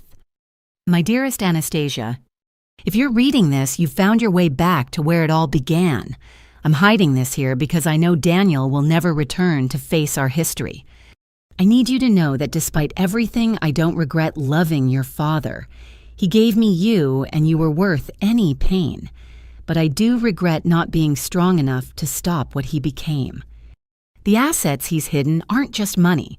They're trust-betrayed futures, stolen communities weakened. If you ever recover them, don't let them corrupt you, too. Use them to heal what he broke. Build something worthy of the love that created you, not the greed that tried to destroy you. Remember that true wealth isn't what you hold, but what you share. All my love, Mom. I held the letter to my chest, tears falling freely. Even facing death, even knowing Daniel's betrayal, she'd thought of others first. She'd understood that recovery wasn't about reclaiming assets, but restoring justice. Every dollar recovered, every employee made whole, every student educated, with funds that once fed greed, all of it was my mother's final victory. Not through courts or investigators, but through values so strong they survived even those who tried to corrupt them. The asset recovery was complete, but more importantly, the moral recovery was absolute. We'd transformed symbols of exploitation into engines of empowerment. We'd proven that justice delayed didn't have to mean justice denied. And in a small inn where love once bloomed before greed poisoned it, hope grew again in a garden tended by hundreds of hands, all working toward the same simple goal, proving that business could be better, wealth could be worthy, and even the deepest corruption could be cleaned by consistent care. Eleanor Fairchild had won, not through revenge but through redemption, not by destroying but by building, not alone but through everyone who chose creation over corruption. The assets were recovered, the values were restored, the future was bright with possibility. The federal courthouse was packed for Daniel's sentencing hearing. 2 years of investigations and trials had led to this moment. I sat in the front row, Jennifer beside me, surrounded by employees who'd taken personal days to witness justice being served. Daniel entered in shackles, the designer suits replaced by federal prison gray. The arrogance that had defined him was gone, replaced by something I'd never seen: defeat, total, absolute defeat. Judge Catherine Morrison, known for her no-nonsense approach to white-collar crime, reviewed the charges: first-degree murder, embezzlement, fraud, conspiracy, money laundering. The list seemed endless, each count representing lives, damaged trust, betrayed futures stolen. Before I passed sentence, Judge Morrison said, "I'll hear from those affected by Mr. Fairchild's crimes. Ms. Anastasia Fairchild, you may speak first." I'd prepared remarks, worked with Jennifer on exactly what to say. But standing at the podium, looking at the man who'd been my father, I set aside the script. "Your Honor, I'm not here to seek vengeance. I'm here to seek clarity. For years, I wondered what turned a man who once danced with my mother in a garden into someone who could steal her final breaths for money. What transforms love into possession, partnership into exploitation, family into transaction, I looked directly at Daniel. He couldn't meet my eyes. The answer is simple choice. Every day, Daniel Fairchild chose greed over grace. He chose taking over giving. He chose himself over everyone else. And those choices compounded until murder seemed like just another business decision. But I'm also here to speak for those who chose differently. 800 employees who chose loyalty despite exploitation. Vendors who chose patience despite theft. Investors who chose trust despite deception. They're the real victims, and they're also the real heroes. Daniel stole $47 million over 7 years, but what he really stole was harder to quantify: dignity from workers, security from families, hope from communities. That's the true crime we're addressing today. Your Honor, I don't ask for the maximum sentence out of hatred. I ask for it out of love. Love for every person who deserves to know that justice exists, that exploitation has consequences, that choosing evil over good leads somewhere specific here, in chains facing the truth of what those choices created. I returned to my seat as employees testified one by one. Maria spoke of wages stolen while her children went hungry. Carmen described the predatory loans that trapped families in cycles of debt. Tom Bradley, voice-breaking, told of carrying guilt for 7 years because he'd been too afraid to speak truth about Eleanor's death. Then came the other defendants. Grace's brother, facing his own charges, tried to claim he'd been manipulated. Former board members insisted they'd been deceived, each attempting to minimize their role shift, avoid consequences. But the evidence was overwhelming. The videos Madison had provided showed willing participation. The financial records revealed full knowledge. The recovered assets proved systematic, deliberate crime. When Grace's sentencing came next, she maintained her performance to the end. Designer clothes replaced by prison uniform, she still attempted dignity. But as employees testified about her cruelty, her careful facade cracked. She used to make us stand in line while she inspected our appearances, one housekeeper testified. Any imperfection meant docked pay. She said we were representing her personal standards. She charged personal shopping trips as business expenses while cutting our health benefits. Another explained. Told us insurance was a luxury we hadn't earned. Grace's lawyer tried painting her as a woman trapped in her husband's schemes. But prosecutor Patricia Nielsen methodically presented evidence-forged signatures, hidden accounts, that damning search history about morphine overdoses. When I spoke at Grace's sentencing, I focused on a different betrayal. Grace Winters Fairchild had everything wealth, status, opportunity. She could have been a force for good, could have honored the legacy she married into. Instead, she saw Eleanor Fairchild's life's work as a personal piggy bank. She didn't just steal money. She stole joy from work, pride from service, dignity from labor. She turned hotels that should have been communities into kingdoms where she played queen while subjects suffered. But her greatest crime was teaching Madison that worth came from wealth, value from vanity, power from performance. She created a daughter as damaged as she was perpetuating cycles of narcissism that poisoned generations. Madison attended both sentencing hearings. She sat apart from everyone, looking smaller than I'd ever seen her. When offered the chance to speak, she surprised everyone by taking it. "I'm not here to defend them," she began, voice shaking. "I'm here to apologize. To Anastasia, who tried to give me chances I threw away. To employees I treated as props for content. To everyone who suffered while I played influencer with stolen money. My parents taught me that taking was winning, that caring was weakness, that authenticity was for people who couldn't afford artifice. They were wrong about everything, and following their path led me to lose everything that mattered. I can't undo my choices, but I can make different ones going forward. I'm in therapy, real therapy. I'm working a normal job, earning honest money. I'm learning who I am without followers, without filters, without facades." She looked at Daniel and Grace. "You're going to prison for your crimes. I'm already in one, the prison of being raised by people who love themselves more than their children. But I'm working on parole through accountability, something you both could have chosen but never did." The sentences were severe but justified. Daniel, life without parole for murder, plus 200 years for financial crimes. Grace, 45 years for her role in the conspiracy. Other defendants received sentences ranging from 5 to 20 years. As they were led away, Daniel finally looked at me. For a moment, I saw something that might have been regret, but then his jaw hardened and he turned away, still choosing pride over peace even now. Outside the courthouse, media swarmed, but I pushed through to where employees had gathered. These were the people who mattered, who'd waited years for this moment. "It's over," Maria said, tears streaming. "It's really over." "No," I corrected gently. The crime is over. The punishment is delivered.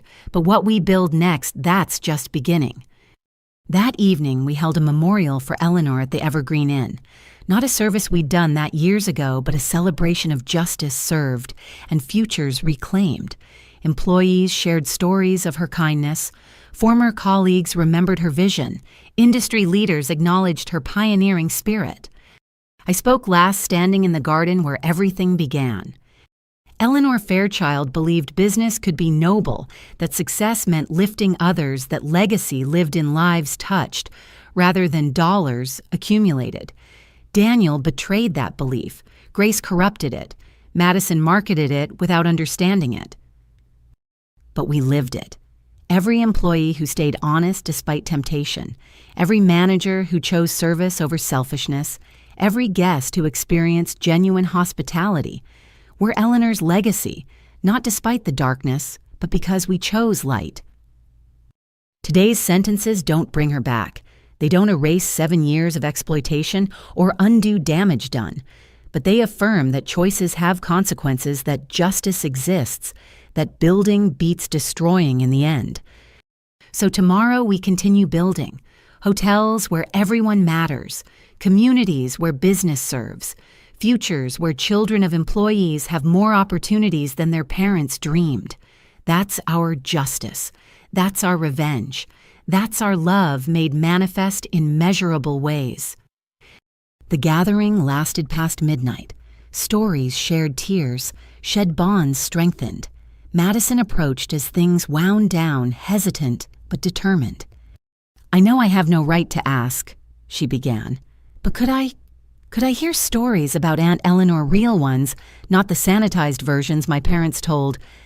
So we sat in the garden under stars Eleanor once wished upon, and I told my sister about our mother, not the St. Daniel had murdered or the fool Grace had mocked, but the complex, caring, brilliant woman who'd built an empire on empathy. Madison listened without interrupting, without recording, without performing, just absorbing truth she'd been denied understanding, finally what had been stolen from all of us. "I'll never be her daughter," Madison said quietly. "That chance was taken before I was born, but maybe I can still be her granddaughter. Maybe I can still choose differently." "You already are," I assured her. "Every day you choose accountability over excuse. Every time you pick truth over performance. Every moment you decide to build rather than blame. That's Eleanor Fairchild's DNA asserting itself despite everything."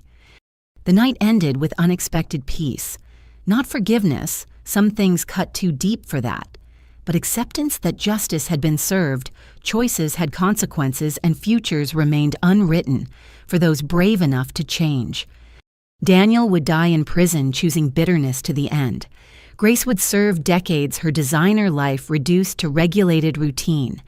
But Madison might yet become someone worth knowing, might prove that even poisoned roots could produce different fruit if tended carefully. The reckoning was complete. Not just legal verdicts, but moral ones. Not just punishment delivered, but patterns broken. Not just justice for the dead, but possibility for the living.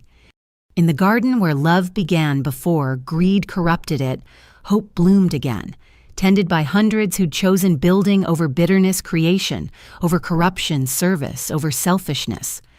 Eleanor Fairchild had been murdered for money, but her true wealth, the values she'd planted in everyone she'd touched, had survived and thrived and multiplied beyond any calculation. That was the real reckoning evil exposed, punished, and transcended by good that refused to die. In the end, love won by lasting longer, reaching further, and building higher than hate ever could. The gavel had fallen. The sentences were served. But the story continued, with every choice to be better than our wounds, bigger than our betrayals, and braver than our fears. Justice was done. Life went on. And somewhere, Eleanor smiled. 2 years after the trials ended, I stood in the lobby of the Grandview Resort, watching something I'd never imagined possible. Daniel's former country club friends checking in for our annual Ethics and Hospitality Conference. The men who'd once enabled his corruption now paid to learn better ways. Strange world, Marcus observed, joining me with coffee. Half these people wouldn't speak to you 3 years ago. People change, I replied, watching Judge Harrison, now retired, and remorseful help Maria set up registration tables. Or at least they can if given the chance. The conference was Madison's idea, pitched during one of our monthly lunches that had slowly rebuilt our relationship. We keep talking about transformation, she'd argued. Why not teach it? Show the industry how we turned scandal into success. She'd been right. Requests for our business model poured in constantly. Rather than hoard knowledge, we decided to share it. 3 days of sessions on employee ownership, community integration, and ethical leadership, all profits to our worker education fund. The opening session filled the ballroom where Daniel had once held court. I recognized faces from across the industry, competitors, journalists, academics, even government regulators studying our approach. Welcome to what my mother would have called revolution through room service. I opened, getting laughs. You're here because you believe business can be better. We're here to prove you're right. The sessions were deliberately transparent. Carmen showed our real financial models, proving employee ownership increased rather than decreased profits. Tom Chen demonstrated community partnerships that created competitive advantages. Madison presented digital strategies that built brand through authenticity rather than artifice. But the most powerful session was the employee panel. Maria, now part owner of the company she'd once cleaned for minimum wage, spoke eloquently about dignity in labor. A young manager who'd started as a bellhop through our education program described opportunities that changed his family's trajectory. Even former employees who'd left for other opportunities returned to share how our values had influenced their new workplaces. The Fairchild model isn't just about hotels, one concluded. It's about believing people rise to the level of trust you give them. The conference's final dinner was held in the garden my mother had designed. Senator Patricia Chen, who'd once investigated us for antitrust concerns, now delivered the keynote as our biggest advocate. What Anastasia Fairchild and her team have built isn't just a business success, she told the assembled leaders. It's a blueprint for capitalism that serves rather than exploits. They've proven that treating workers as partners rather than costs communities as stakeholders rather than resources creates sustainable success. And they did it, she continued, not from privilege but from persecution, not through inheritance but through intelligence, not by destroying the old but by building the new. If they can transform betrayal into benefit, what excuse do the rest of us have? The applause was genuine, but I was already thinking ahead. Success had brought new challenges. Other chains were poaching our trained employees with high salaries. Competitors were copying surface elements without understanding core values. Some investors pushed for faster expansion, bigger returns, compromising the careful culture we'd built. We need to think bigger, I told the leadership team that evening.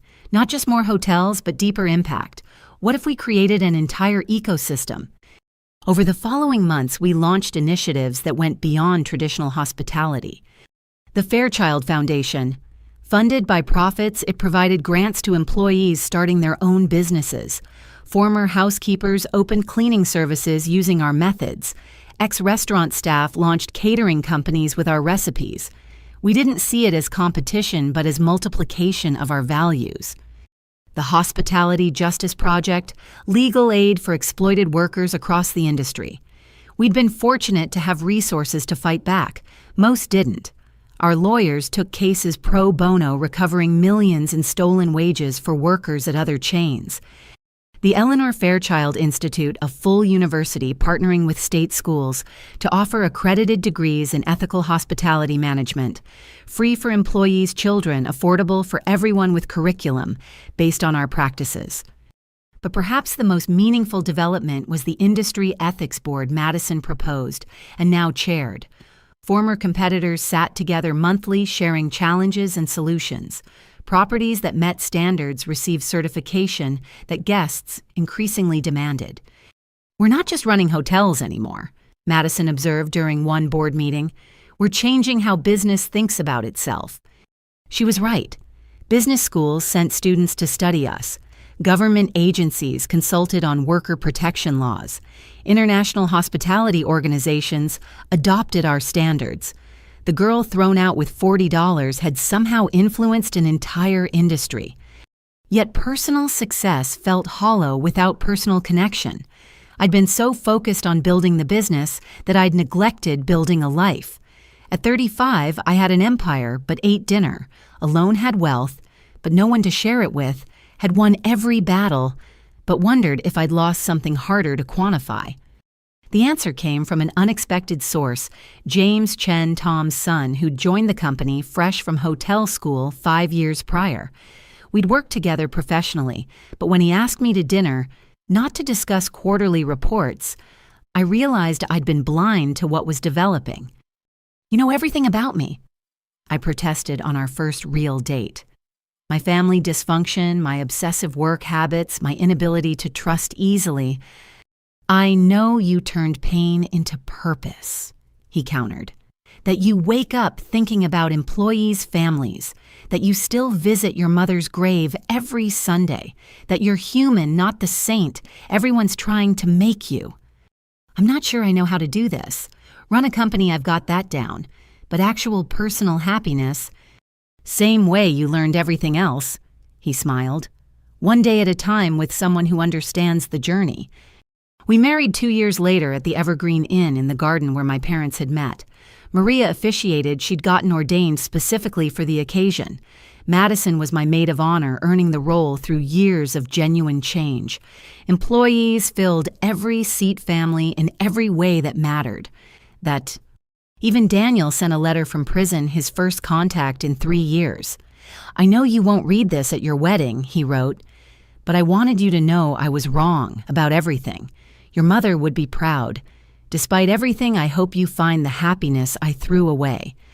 I didn't respond, but I kept the letter. Not for him, but as a reminder that even the worst choices could lead to recognition, even if too late to matter. The reception was held in the ballroom now named for Eleanor. Tom Chen gave a toast that captured everything. Anastasia proved that legacy isn't what you're given, but what you give. Not what you inherit, but what you inspire. Eleanor Fairchild left more than hotels. She left values that survived betrayal, grew through adversity, and now flourish in thousands of lives touched by her daughter's courage. As James and I danced where my parents once had, I realized the transformation was complete. Not just of hotels or companies, but of pain into purpose, betrayal, into benefit loss, into legacy. The empire now encompassed 90 properties across the country, each one a community of mutual success. 20,000 employees owned shares in their futures.